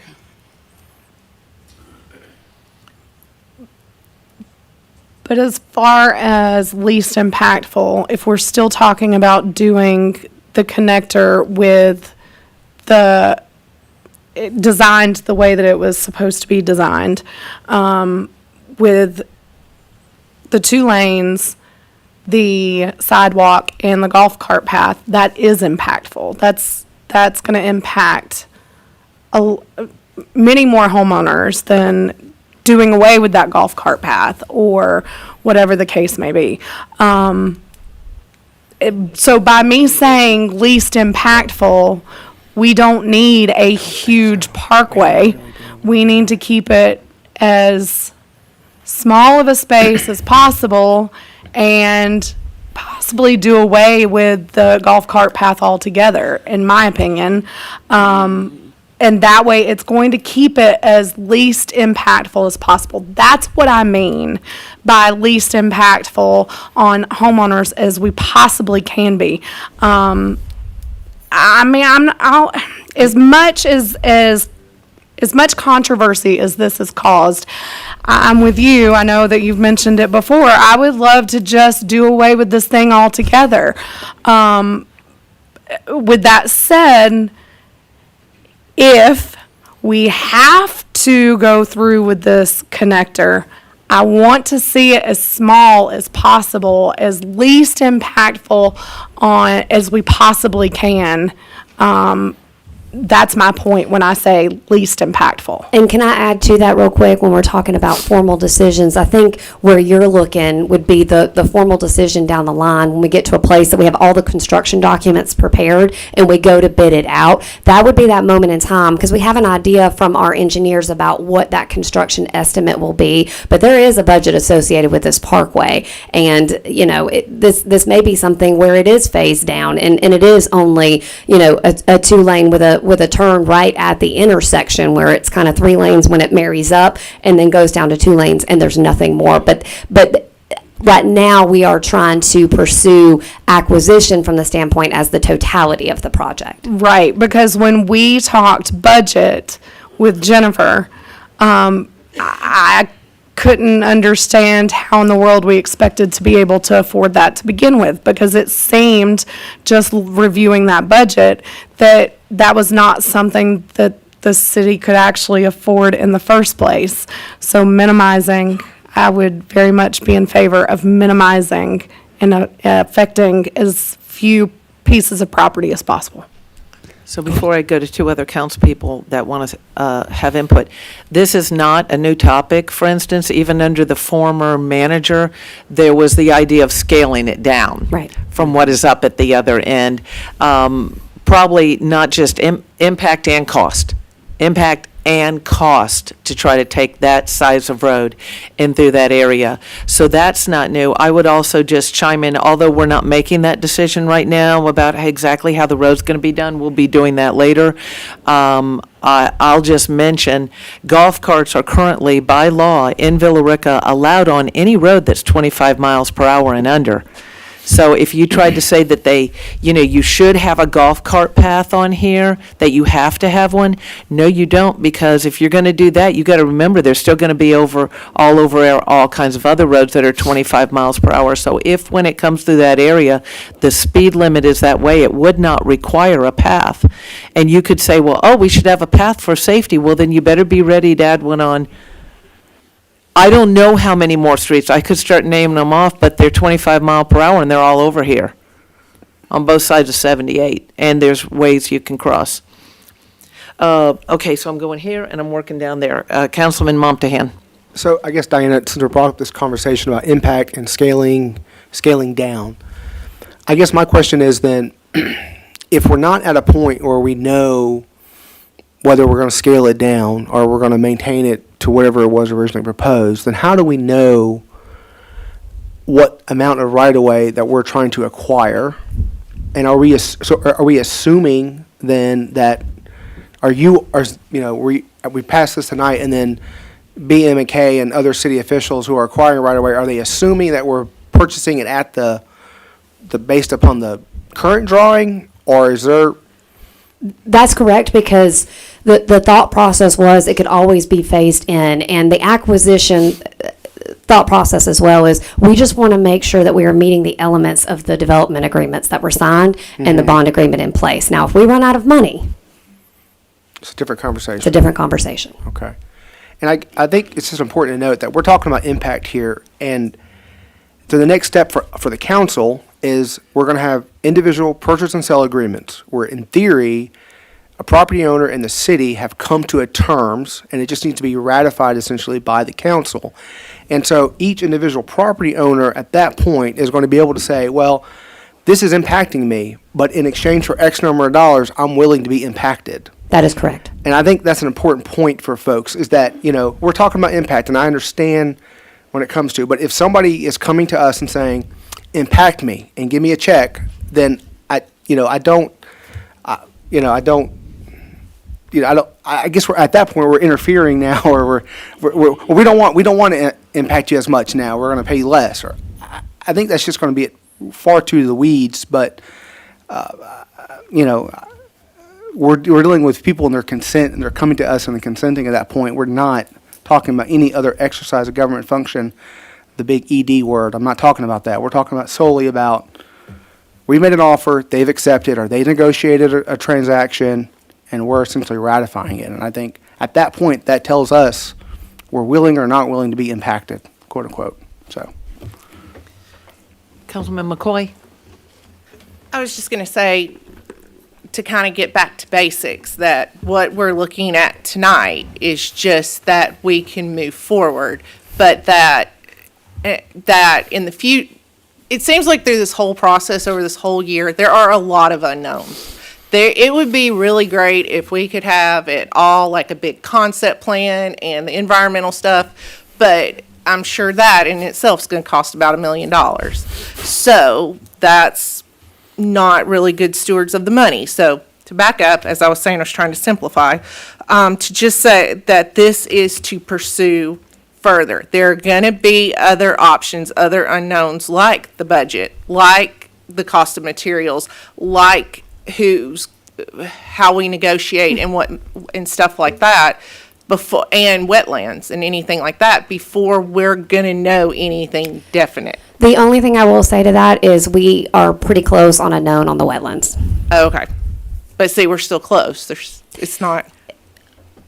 Essentially, we were just waiting to see what council's thought process Okay. was. We have the PCN prepared, and all answers are pointing to move forth. Okay. So, but just to simplify tonight, we're looking at move forward to negotiate and then go from there. Yes. Okay.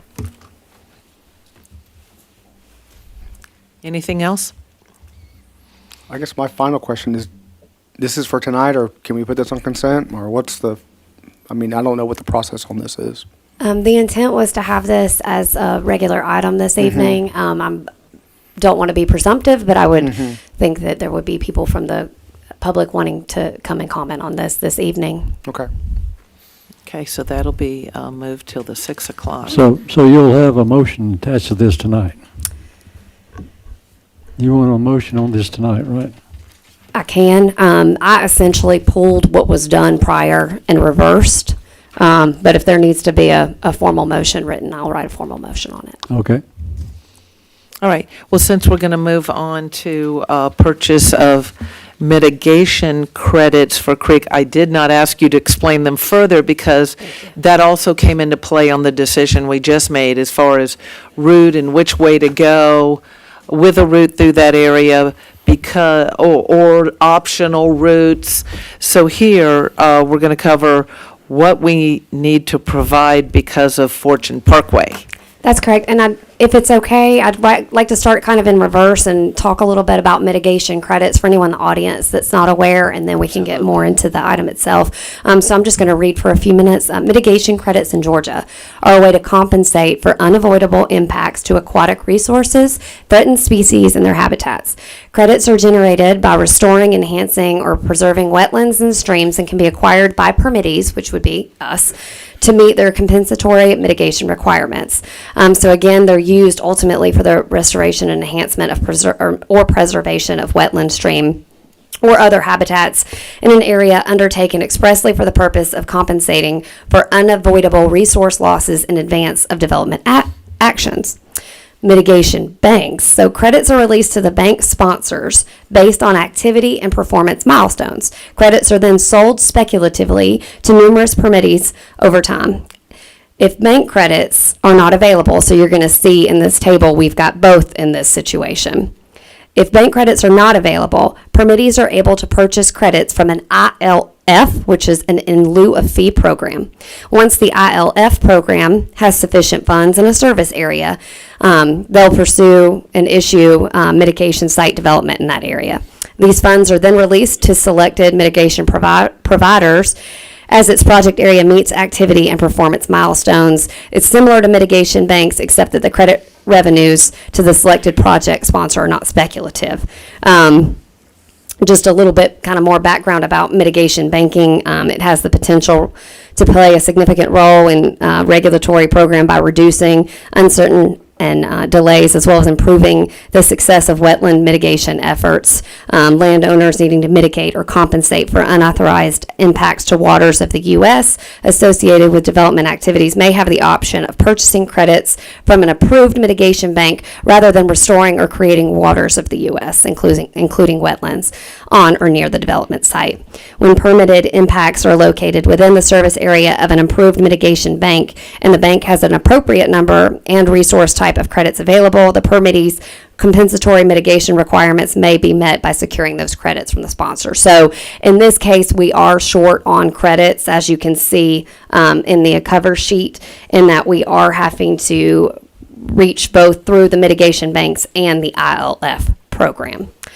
So I'll shift a little bit over to Fortune Parkway. The purpose of this item is to purchase the necessary stream mitigation credits needed to complete Fortune Parkway to Anderson Road. Due to the number of credits needed to complete the project and the high demand of credits, we are utilizing the following banks and stream sources, and you can see there from the table that it's both the actual mitigation bank as well as the ILF program through our service area in Upper Tallapoosa.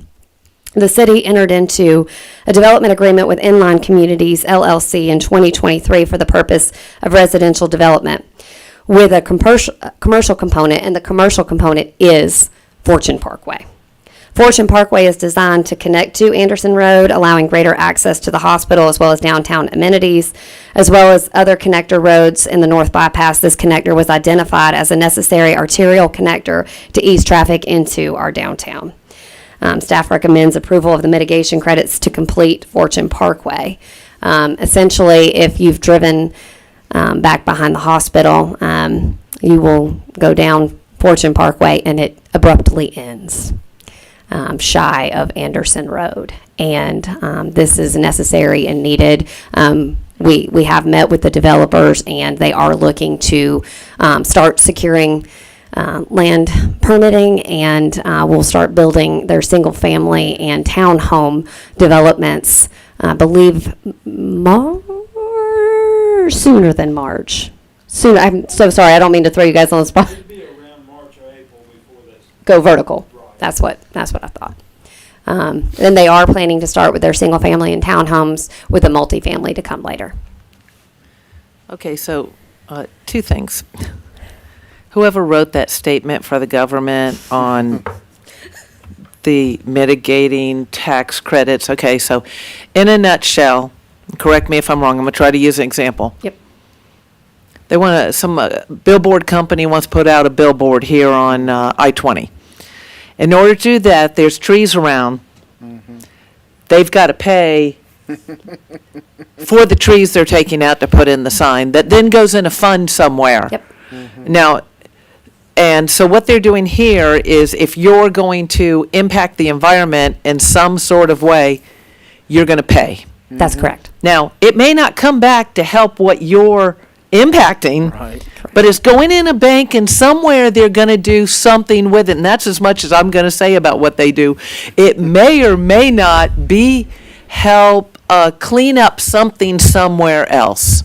So It is they're not essentially- stopping you, but you're going to pay because you're having an impact, and which is why one of the routes almost became just intolerable, because the cost was just not attainable for Villa Rica and it would have caused all kinds of complications, because we had to bring in the federal government through the Army Corps of Engineers, which means you may get it done before you die.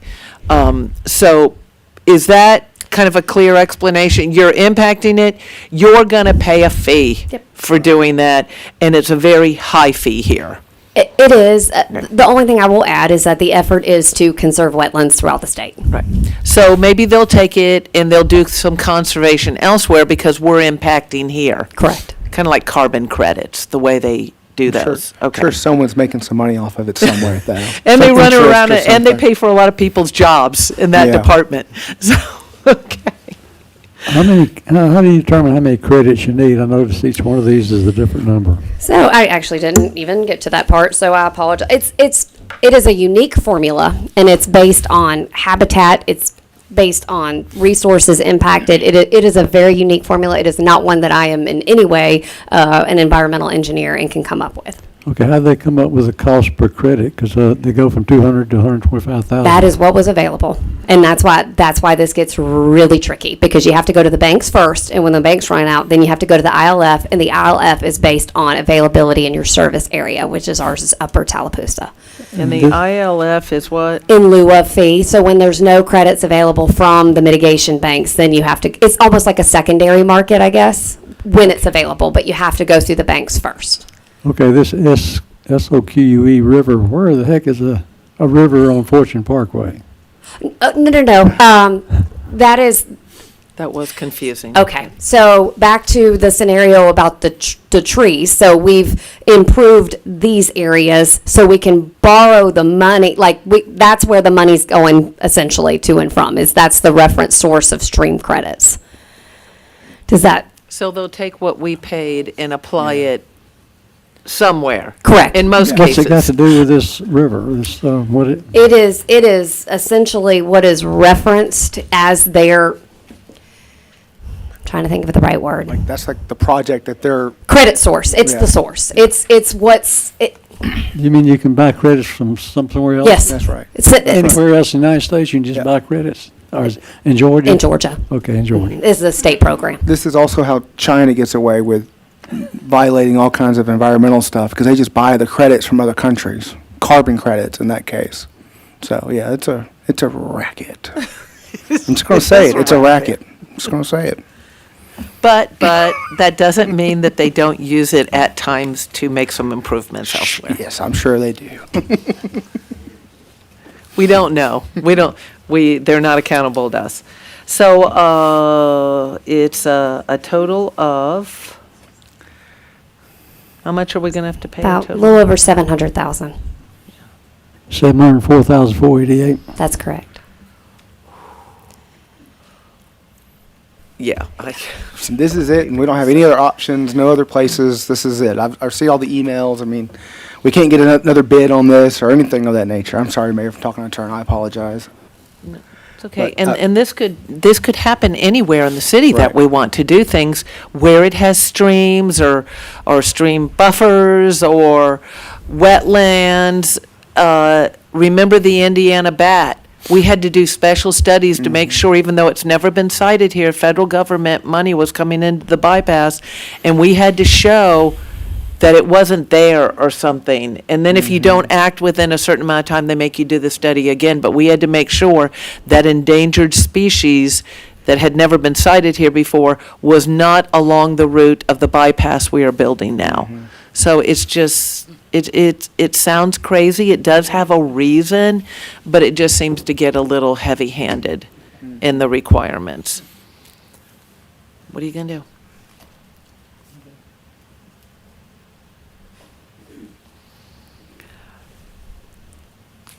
Should Anybody this- opposed to making this consent item number 15?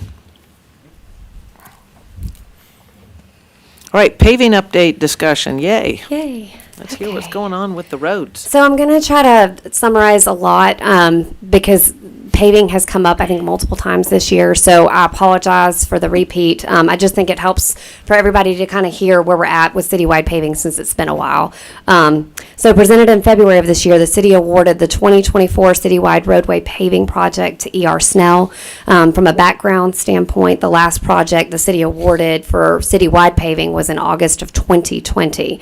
It was our plan to save up SPOS dollars to a level that we could get our best bang for our buck and do multiple streets all at once. $2 and $3 million will provide us more paving at a cheaper price than just $1 million bids annually. There were 16 streets, roads that were on the contract initially. The low bid was from E.R. Snell, and that was for a little over $3.7 million. However, the city's funds were just shy of $3.3 million. We did not have adequate funds to complete the 16 street listing to the specifications that were put together initially for the contract. So what was done is the paving quantities and patching and topping were adjusted as needed. Paving contracts are unit price, and asphalt placement is done by the ton. So quantities on this unit price contract were kind of adjusted to help with the difference in the overall budget versus the original bid that we received. So basically what we said was we'll shave a little bit off the quantities to proceed with E.R. Snell being the lowest bidder, and we'll continue to pursue the 16 roads. So following this approval, we ran into an issue in the Carroll Vista subdivision. And in April, council approved a change order to this contract, allocating just shy of $800,000 of the total project cost for Carroll Vista subdivision paving and street repair, again with E.R. Snell. 3.5 years ago, during the pandemic, Carol Vista subdivision was part of the last paving, so again, 2020, with Baldwin paving, and subsurface water was encountered while milling the streets. Because of this, full depth reclamation was needed to make sure the streets were suitable for asphalt topping. After numerous attempts to get the subcontractor to perform the work, Baldwin Paving pulled out, leaving the subdivision unfinished. So again, we kind of sat it there. We had this contract with E.R. Snell, so we worked together and we revised the contract to include Cara Vista, with the estimate being kind of higher than what we'd hoped for. And adding this current contract, we then looked back at, do we truncate some of the streets off the list? Can we still adjust the paving specifications, looking again at the topping and patchwork? And initially, this is kind of where we ended when the full road, full depth reclamation needed. This is kind of where we landed for the roads that we've gotten through and we've done the topping on. We've got Carol Vista subdivision, which includes Villa Trace, South Lassiter Drive, Green Court, Bridgewater Point, Maple Valley Drive, Tyson Road, Ridge Lake Drive, Harmon Springs Road, East Wilson Street, Thomas Dorsey, and then we've got Edge Road, Daniel Road. Some of the roads that have started but are in need of additional repair are Old Stone, Neighborhood Walk, and then Shoreline. We've got halfway there. That's the project where we've got the sewer line, force main work going on, so we've kind of paused on Shoreline and we intend to go back. Roads that still need to be completed are South Dogwood Street, and we also have manhole ring adjustments to be completed per contract. We have some temporary striping out on some of the roads, but we still have to go back and do the raised pavement markers as well as the permanent, thank you. Say it again. Thermoplastic, thank you, striping. So that's still needed on some of the roads with the raised pavement markers. So the roads that will not be completed due to lack of funding currently on this contract are Hickory Level Road and East Industrial Court. I know Bobby and Hal are working with Amanda and Jennifer in finance to kind of look at, are there LMIG funds that were associated with this paving that haven't been spent yet? What are those other sources? Is there savings anywhere else? So they are kind of trying to look at that and revise that as well. That's the overall citywide paving update. I know we were slow getting started, had some delays. We had to kind of move some things around to make mobilization a little bit more affordable, but we have gotten to a point where just about every road that we are able to do on the list is done, with the exception of South Dogwood. And again, we still need to get back out and get the thermoplastic striping, raised markers, and the manhole rings adjusted. Two other updates that I have. Number one, GDOT did approve Butterballs. I got that message kind of in overall conversation, so I did want to make sure that I said that in the context of paving, since it's GDOT. The second thing that doesn't really have much to do with paving other than it's Punkintown Road, so I think Can we it's... get the other one in email form, though, that tells the roads we did, that we've done, and what's on hold?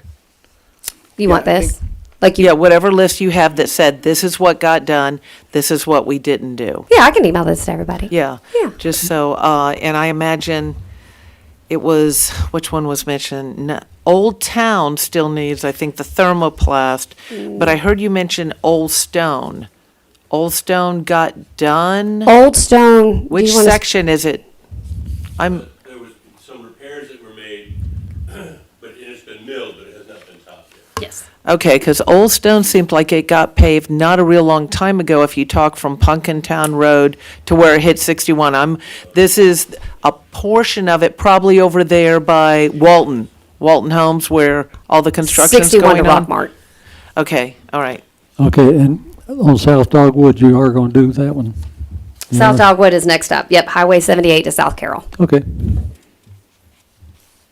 Yeah, so that, South Dogwood, I noticed that there's some like holes in the ground, but we're in process of that Yes, one. sir. Okay. All right. Yes, sir. That one's next. So I think I heard Hickory Level and one, was the other one? that you East do not- Industrial Court. So those are the only two on Bobby's list, even with the Carol Vista behemoth in there, that are not going to be completed on this contract. But we may still be able to complete it if we can find LMIG funds. Is that a If we could, summary? right. It would be, Okay. we'd have to still come back because it would be a change order. It's not going to be within the current contract. Okay, thank you.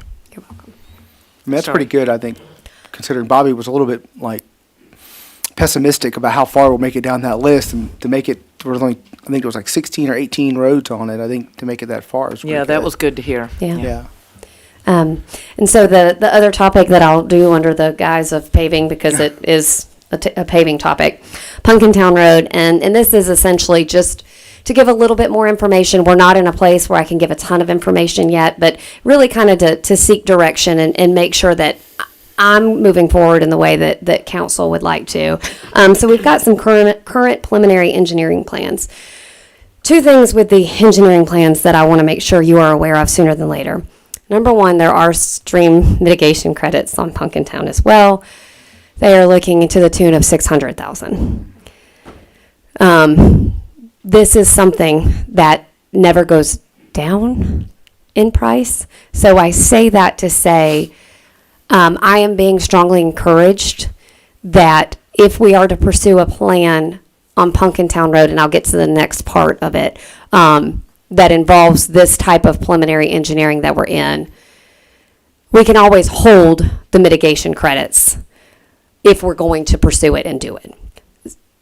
So it's something like if we want to take the plans and put it on the shelf for a few years, but it's something that this council wants to see done, it's high on the list, we need to look at buying those credits sooner than later. Now, with that being said, let me go to the second part.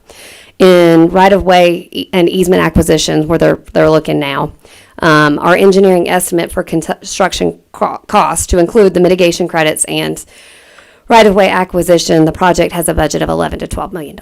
Wow. We have two. Yeah. That's all of Pumpkintown Road. What about the revised section past Old Stone where it intersects? They were going to turn it and intersect. There was a development going in where the intersection for the north bypass. Our pit is handling that section. Okay, so that's still in the works. Yes, sir. Okay, that's the R pit side. Was that your only question? Because inline, R pit is coming in with the spur into Punkintown, but inline is on the opposite side further up off of Old Stone. With their development, they will have, I guess, 3 different ways to flow out of their neighborhood. They can come down to Punkintown, they can go out right there toward the hospital and come out 61, and Fortune Parkway will intersect them. Okay, So your cost- maybe they won't have as much impact on Punkintown Road, being that they have 3 ways to get out. Your cost estimate did not include that new section. Correct. Okay, it just goes down to that point where the roundabout was. That's Okay. correct. Because our pit's building it, right? It won't be on us. What about, and the roundabout? The roundabout is theirs? Where it hits Punkintown? Who pays for that roundabout? I think, Diana, what we saw in the zoning concept plan was that there was going to be a roundabout approximately kind of between Old Stone and where the new road pops out on Punkintown. So And is I that- think it's right where that road, that's where we start, right where it comes out. But I guess, Sorry. if I understand the mayor's question, are we paying for the roundabout or is RPIT paying for the RPIT. roundabout? Okay. Okay, all right, so that won't add to that 11 to 12 million for Punkintown. Okay, all right. So I say all this to say, I will pursue either way this elected body directs me to. Punkintown is in need of some work, and 10 to 11, 12 million dollars is a lot of money. We would like to pursue a short-term solution, something that would widen and repave the road, that wouldn't necessarily take into account sidewalks. It wouldn't take into account any stormwater work. It would just be to widen and repave so that something is done before we can look at funding for 11 to 12 million dollars. My concern is that if we do that, we will never do the other. Now, we were told by the previous city manager, and probably there may be staff members here that can attest to this as well, that that road was never designed for the load it's carrying now, the amount of traffic, that it does not have the right foundation, that it's paving on top of paving on top of paving, and that's part of what's made it more risky and precarious with the drop-offs and the fact that there's no shoulders. And City Attorney Mecklin and Attorney Drummond, I'm sure he's aware of this as well, that there's real liability issues with that road in the condition that it is right now because of the lack of shoulders, because of what's happened before the curve, and it handles all that Paulding traffic coming in and everything else. So what I'm wondering is, are we going to spend money only to need to still tear it up? Because my understanding is it's built on the dirt, and that it's got to be taken, to be done right, it has to all go down to the dirt. So my concern, obviously, there's a lot of cost here to do it, but are we going to spend money only to have to turn around and do this anyway with time, and then we still don't have sidewalks, but we're going to do them later? I would have somebody out there digging for every bit of grant money we could get on something like that. That's just me. See, I'm not saying not do the other. I'm concerned that we won't ever do it right.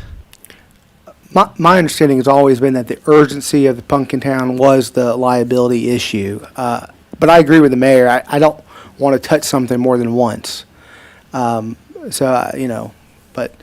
I guess but when it comes to brass tacks, if we address the liability issue, then we've done what we've addressed the urgency then at that point.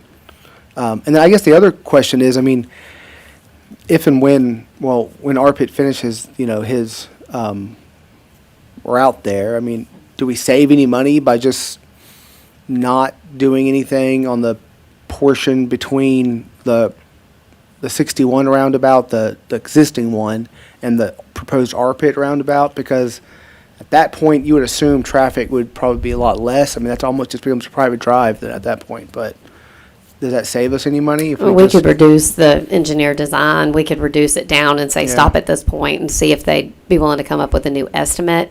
I don't think it would be significant. we might be talking about $10 or something. Not that small, but Do we have an idea of what a temporary solution would cost, just roughly? speaking specifically with Bobby and some ideas that we've tossed around, probably $1 to $2 million, even for a temporary, to do it right and to make it safe. I agree, spending that kind of money to turn around and eventually have to redo it is not ideal. However, if it keeps our citizens safe, a temporary solution is better than allowing. A temporary solution is better than not doing anything at all. $11 million is a lot of money, and even finding grants for that amount of money is going to take time in order to come up with that. So while $1 million is a lot of money to have a temporary solution, I feel like it's worth the safety of our citizens. Just the asphalt they've done on the side has been helpful. That has been helpful on those areas where it dropped off. Yes. Anything with the temporary solution, like something underground lifting the concrete up, is it gonna cut any of the cost from the 11 to 12 million? I do not know the answer to that. That's a great question. I will say, I think there's a lot of acquisition in there. I think there's a lot of stormwater mitigation in their design. Not take the credits out of it, just the work to upsize some pipes that will be needed eventually, certainly when our pit's built out, but doesn't necessarily need to be a part of the temporary solution. Okay. Let me make sure I understand. We're talking about from Shoreline down to the roundabout past Old Stone. Yes, sir. That is the only section of road, which is not very long. What's that, a mile's worth of road? 2 miles? That's pretty long. It's not that long. I've driven it, and it's not that far to go It doesn't from. seem long when you're in a car driving it, but I don't have the exact length on me. I'll drive it and let you know how long it is. yeah, I know. I I have not walked that segment because I prefer to live. And so there is no way pedestrian-wise for people to get around at all in that area. Yeah, oh, go ahead. I guess, and I just thought about this, but one of the other reasons why I think there was this notion of sidewalks and a median and all that was to actually discourage truck traffic too. And so, I mean, I feel like the temporary solution just kind of leaves us with a status quo of almost, and maybe not inviting, but it definitely just. It doesn't discourage. It doesn't discourage the truck traffic. And so, and then it's going to cause more damage. So trucks are going to continue to cause more damage even on a remediated road, and then we're going to be back in the same boat. We may not even get our value out of the $1 to $2 million. I don't know. It's kind of a back and forth. I don't say that to say I'm endorsing one idea or the other, but it's just as we're thinking about it. I mean, I don't. We need to So- talk to someone who knows more than we do about that. Would we diminish what we're doing? And that made me think of something else when he said, as far as the trucks go, that it was also to mitigate that. The other problem is, it's dangerous over there. What was going to make it safer was being wider and having that turn lane and which would be in the middle. It'd be that middle lane. I can't tell you how often, I just hold my breath when I hear them honking and squealing brakes in some area. I happen to hear one section of it because that's where, and I'm sure it happens down at the other, that's where everybody stops to either turn into a house, a neighborhood, school buses, all have to come by that way, depending on where they're going in. That center lane with the little medians we were going to put in the design we approved, allowed you to come in and get into that turn chute, in a sense, I don't know what with kind of a median behind you, which means you don't, instead of having that third lane just wide open, that lane in the middle, where anybody can hit you from the back. So that was, in the design that we approved, we wanted that because we wanted people to be able to get in those little pockets without having somebody slam into the back of them. That road is not going to have less traffic. It's only going to have more. It's an exit off of I-20, and I swear half of Paulding County comes through there. So it's whatever it has, it's going to, so if we don't do something with having some sort of center lane, we're going to continue, we're going to still deal with either people running in the back of one another, just like they want to at the Publix entrance, where it's got to be changed, because they stop there to turn into that first part, and then traffic backs all the way up to Wells Fargo behind them at rush hour. So at some point, that road's got to be wider. Oh yeah, for sure, it's inevitable. Yep. Anything else? That was fun. No, but I mean, it's necessary, and I'm glad we finally heard some numbers on that. Thank you, appreciate that. Add to it, Leslie said half of Paulding County. I swear the other half goes through Mirror Lake. So. Oh, that's right. Yeah, over the Parkway, people will find, that's why it's important to have alternative routes. The more you have, the less impact it pours everybody out on the same road. So, Yeah, I've heard this rumor. I haven't heard it from like the horse's mouth per se, but my understanding is that the roundabout that GDOT is building right now on 61, that's going to feed the bypass.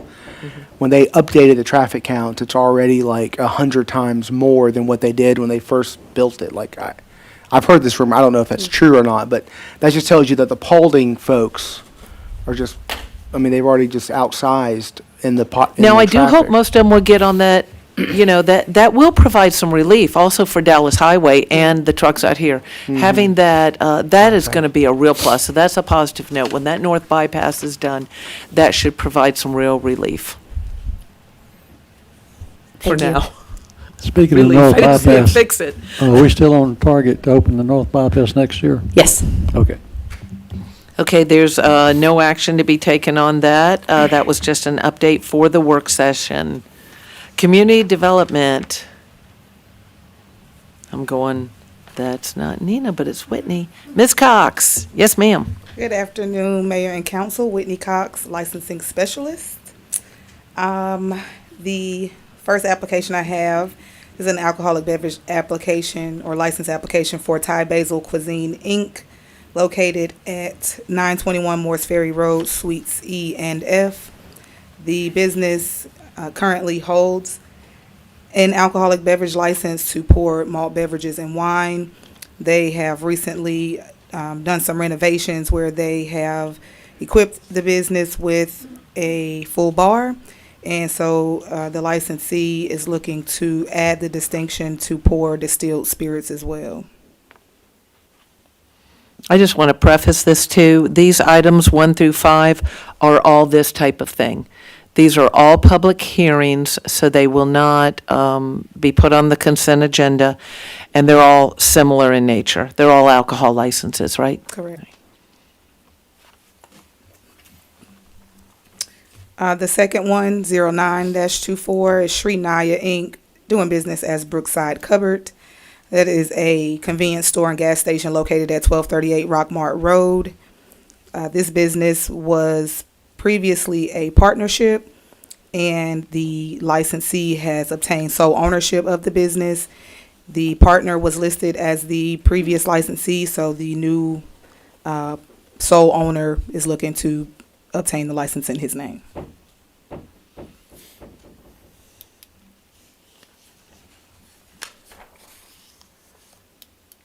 Any questions? All right, Guess we're done moving with that on. one. ABL 10-24 is Five Star Food Mart LLC. This is the convenience store and gas station located at 205 South Carroll Road. This is also, or rather, a change of ownership completely, and the new owner must obtain license in their name due to licenses not being transferable. South Carroll, like right at West Wilson in South Carroll? Correct. Another new owner? Yes. Somebody just bought it like a year year ago. ago, or, okay. Well, at least they fixed up some things over there. Okay. They'll be here tonight. That's when Attorney Drummond will make sure they read them the riot act in a nice way. Okay, all right, another owner. Yay. All right, ABL-11-24 is Gabe's Downtown Douglasville LLC. This business was actually located in the Central Business District and closed around 2022. They are moving back into 129 Main Street, and the owner is applying for a pouring license to pour malt beverages, wine, and distilled spirits. Any questions by council? And last but not least, ABL-12-24 is Next Gen Nexus Inc., doing business as Junior Food Store. This is a convenience store and gas station located at 516 Dallas Highway. The business is also actually it's not a new owner, this is just an agent change. So the manager will be listed as the licensee. Any questions from council? Thank you. Thank you. Proposed text amendment. Ms. Shabazz. Good afternoon, Mayor and Council. Afternoon. Nina Shabazz, Community Development Director. A little background, staff has been working on text amendments to update language, uses, and processes to ensure the city makes appropriate and pertinent changes as needed. These changes should continue to encourage zoning compatibility, adhering to zoning ordinance, and continued responsible growth. A little bit about this particular text amendment that you'll see. It's dealing with our peddler's permit. Previously, the police department handled that, and so basically what we did, we just moved it over from the police department, and in so doing, we kind of reviewed the language. Some of it was a little outdated and just needs to be streamlined a little bit more. So they still are going to provide the services of a background check, but staff will take it over to community development to ensure the licensing and that they have the required permit. A couple of the changes that were made, there was a fee per day So instead, we decided to remove the fee per day and have the fee charged per occurrence. So, and we also capped it at 2 days. So anything that would exceed that would be kind of more of a special or temporary use permit. And so that has a different category. And so the changes are pretty, our text amendments that we're working on, we have quite a few, but this is the first one that was pretty clean, just moving it from the police department to community development. And we just changed some of the language that needed to be clarified. And staff recommends to review and approve recommendations of the text amendment as submitted or propose additional revisions. The background on this basically had to do with, there was a business person that came to me and was talking about some of the complication with doing things. Think of when you, with this peddler situation, it could be someone that's out here, on a weekly basis, having to do with the green market, the farmer's market and everything. Food trucks, do they still fit in the same? They don't. The food truck it's part of our ordinance or text amendment package. There's quite a few of them. And so we wanted to get the one that was the cleanest to bring before council because the other text amendments that we're looking at warranted further discussion to bring before planning commission. And so we did hold a workshop just to let planning commissioners know what would be coming.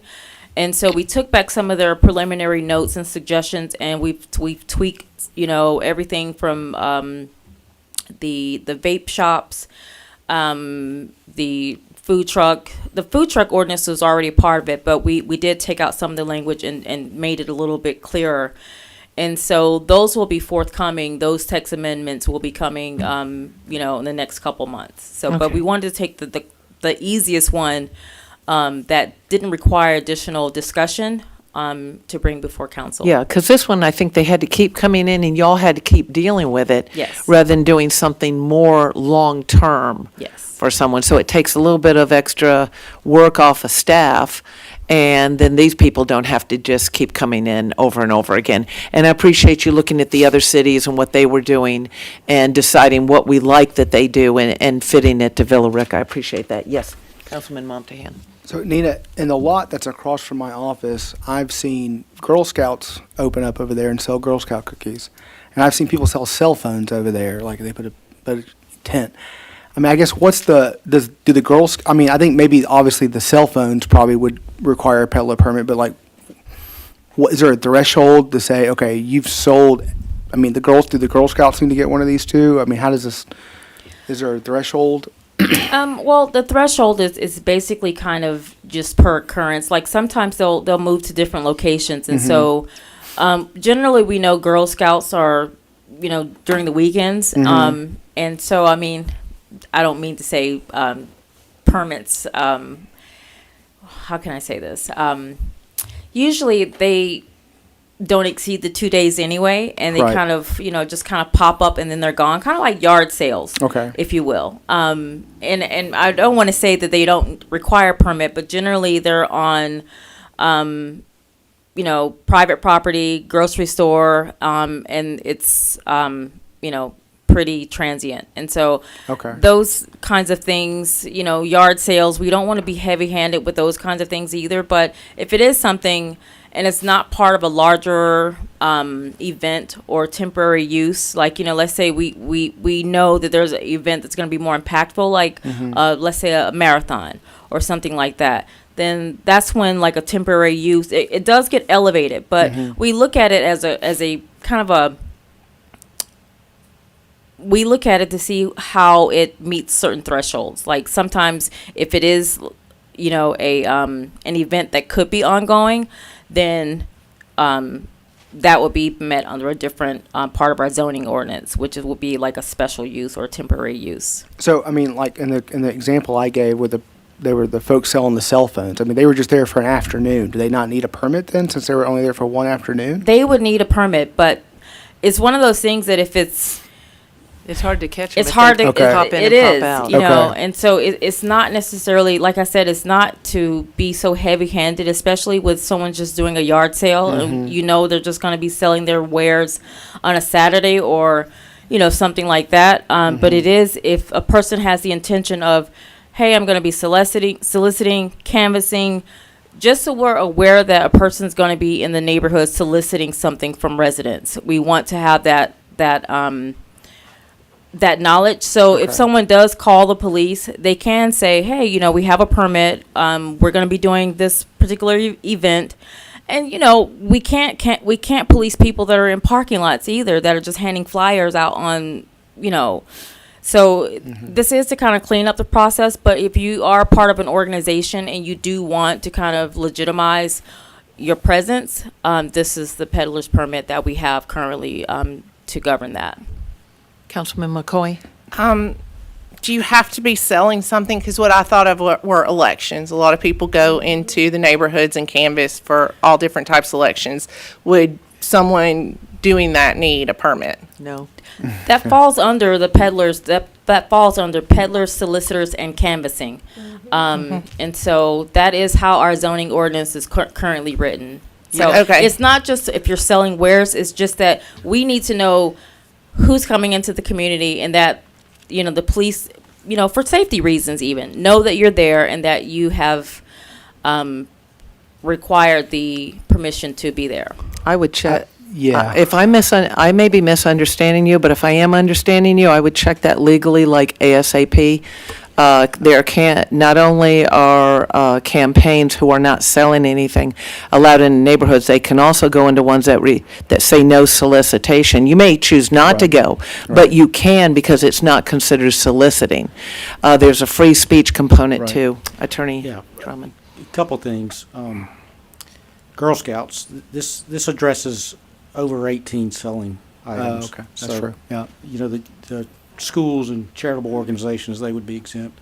Oh, that's And, good. and we define a peddler as actually engaged in business of selling something. So political speech is a different category. But also religious Constitutional speech rights. as well, for like soul winners and, Right. and that kind of thing. And Yeah, churches Right.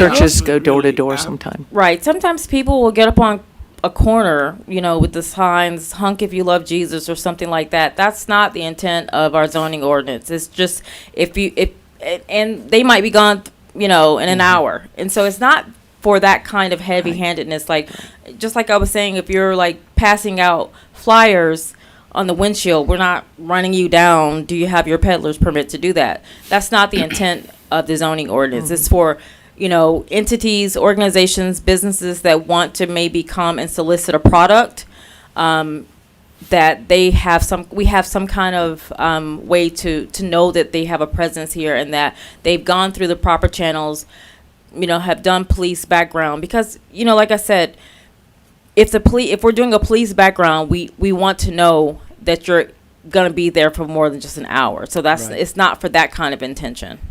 Yeah, and I'm really glad you addressed the Girl Scout thing, because it was well over a decade ago. I don't know, Captain Shaddix, do you remember that story? You want to get in hot water, start dealing with Girl Scout cookies or kids' lemonade stands? And people are like, really? So you've made it clear that's not Yeah, that's what not we're the doing intent. here. It's a little different when somebody's setting up a tent, phone. You don't know what they're doing exactly, and they could be in there scamming people, and they're usually from out of town.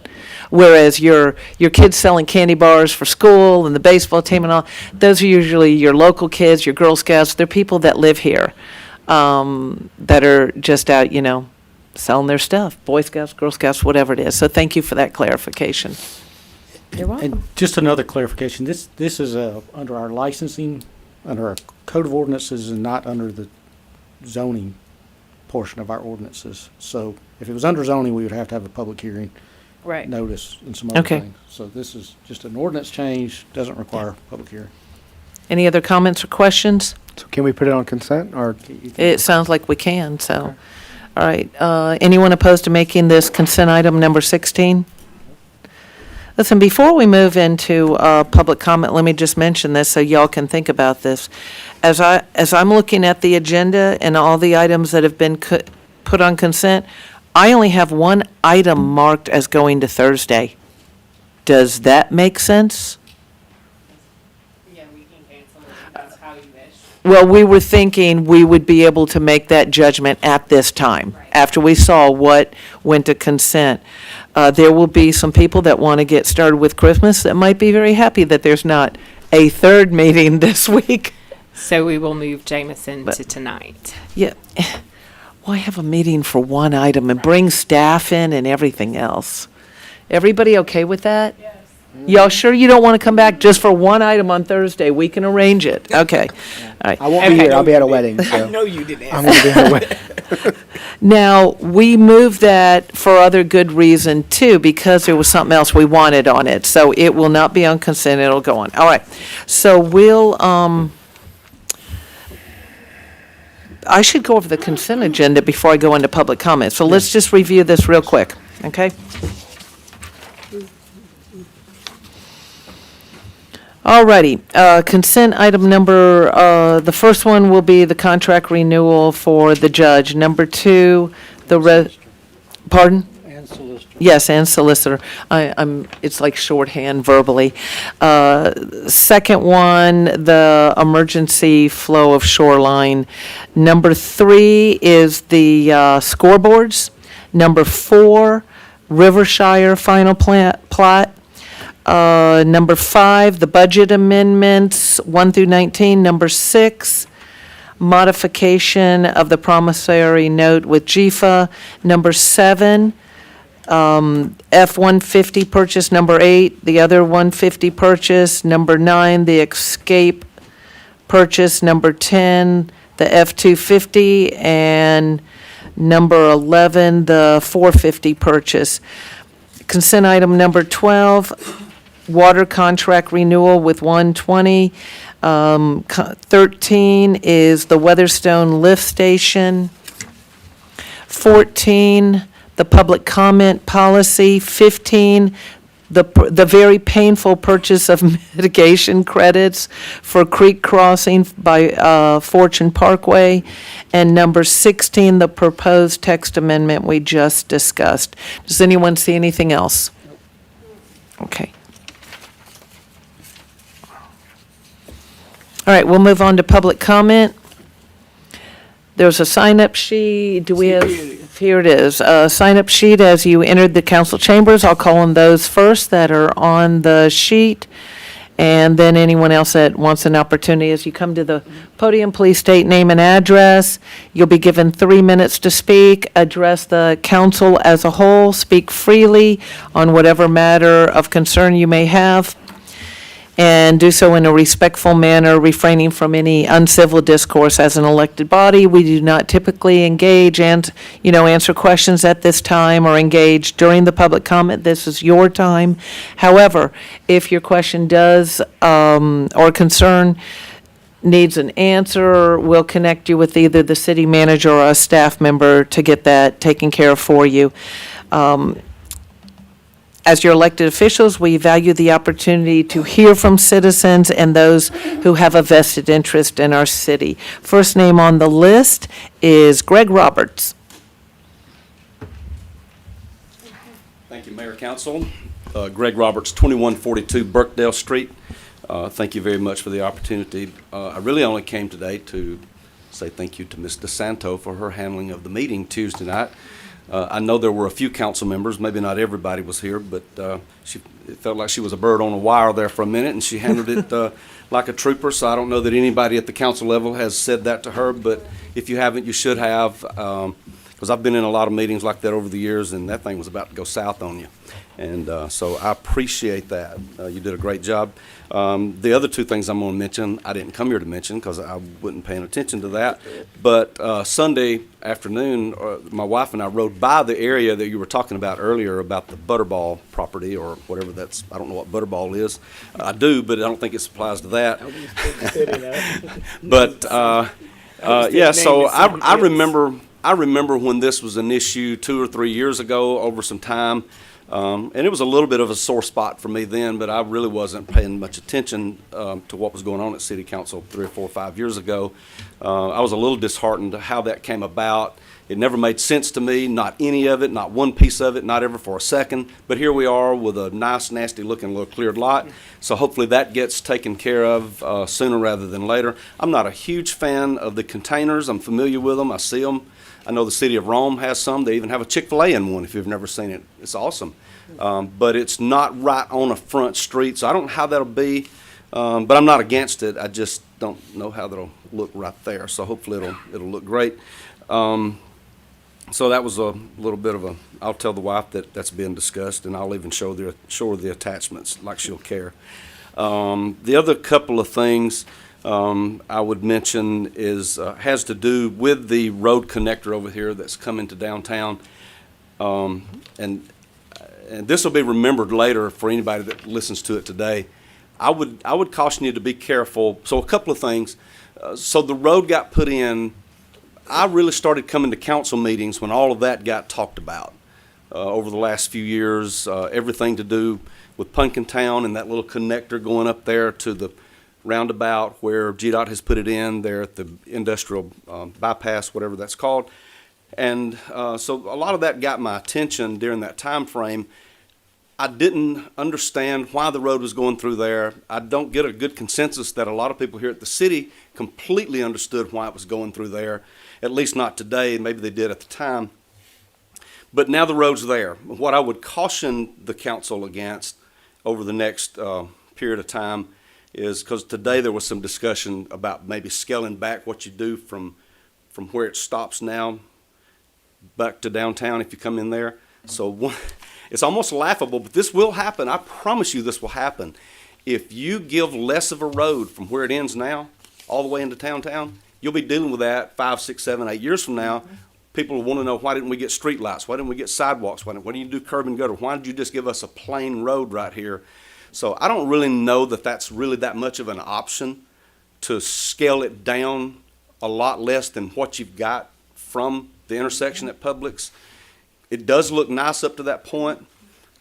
I sort of wish it hadn't ever happened, but it has happened. To end it now makes zero sense. Somebody that would come to Villa Rica now, not knowing anything about what happened there, they'd go, why does this road just end right here? So I would caution you about scaling it down so much that it looks nothing like what gets you there. It won't make sense. It just won't. And that's all I have. Thank you. Have a great day. Josh Evans?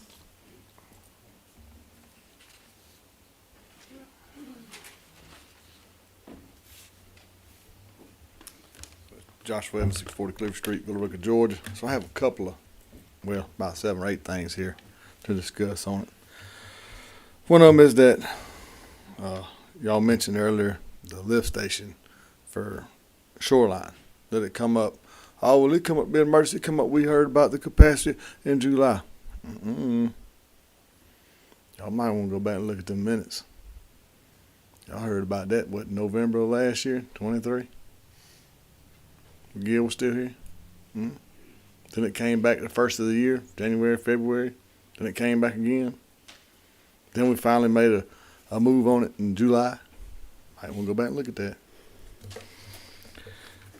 All right. And you got, I guess, the road situation.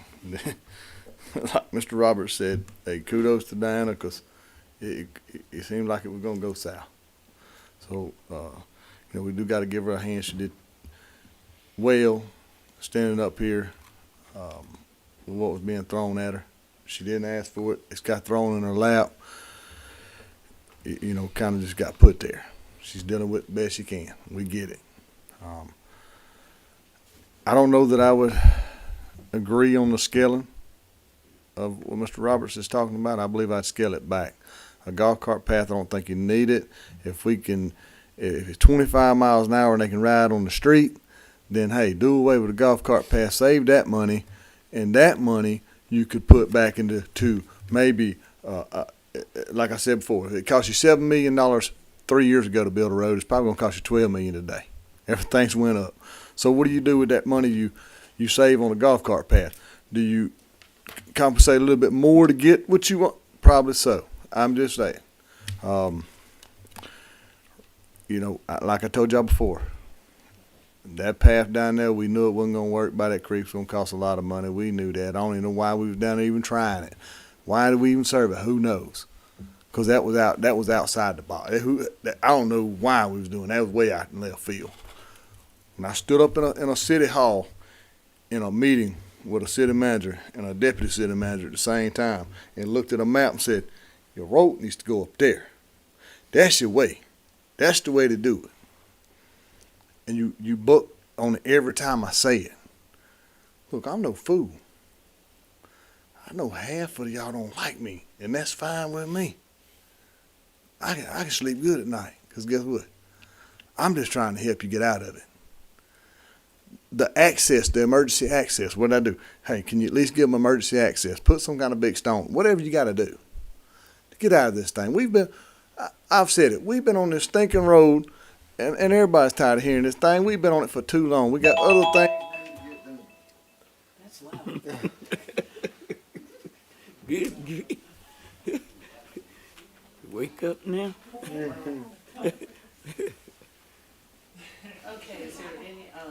Turn my mic back on. Anyone else who did not sign in that wishes to speak? Yes, sir. Larry Corrs, 115 Maple Valley Drive, Villa Rica, Georgia, 301802757. On the acquisition of Butterballs, that was a tax lien sale. We paid the county tax, and I believe the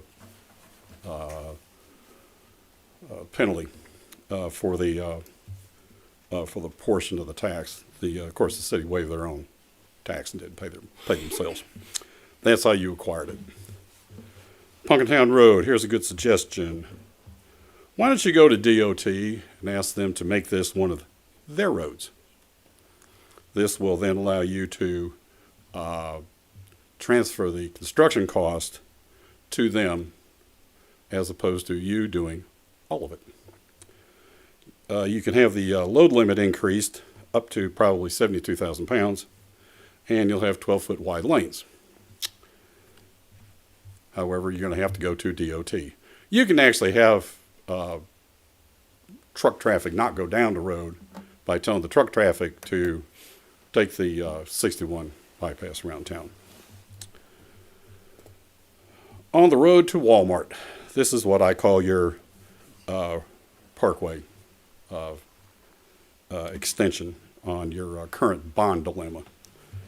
You can redo this and save yourself a lot of trouble, probably end up about the same amount of money by calling the bond and then reissuing the bond without the parkway language in it. You're currently stuck on contract language in your bond issue. Well, the bondholders only want to get paid bond interest. If you make them whole under bond interest and reassure them that they will have their bond interest coming to them, they will allow you to rewrite the bond and reissue it. So please consider redoing this. You'll have to go back through a bond attorney and find out what the cost is to actually do this. I also heard this afternoon that you're going to limit the right of the free speech of the citizens to come forward to address the representatives in your text amendment on addressing, like we are right now, the mayor and the council. By placing a limits of where groups can only have the one person designated for a 3-minute talk does not guarantee the citizens the right to address their representatives. Thank you.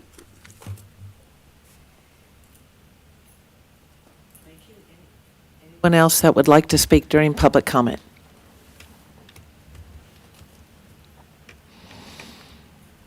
All right, we have an executive session. Mr. Drummond, would you explain the purpose for which we are moving into executive session?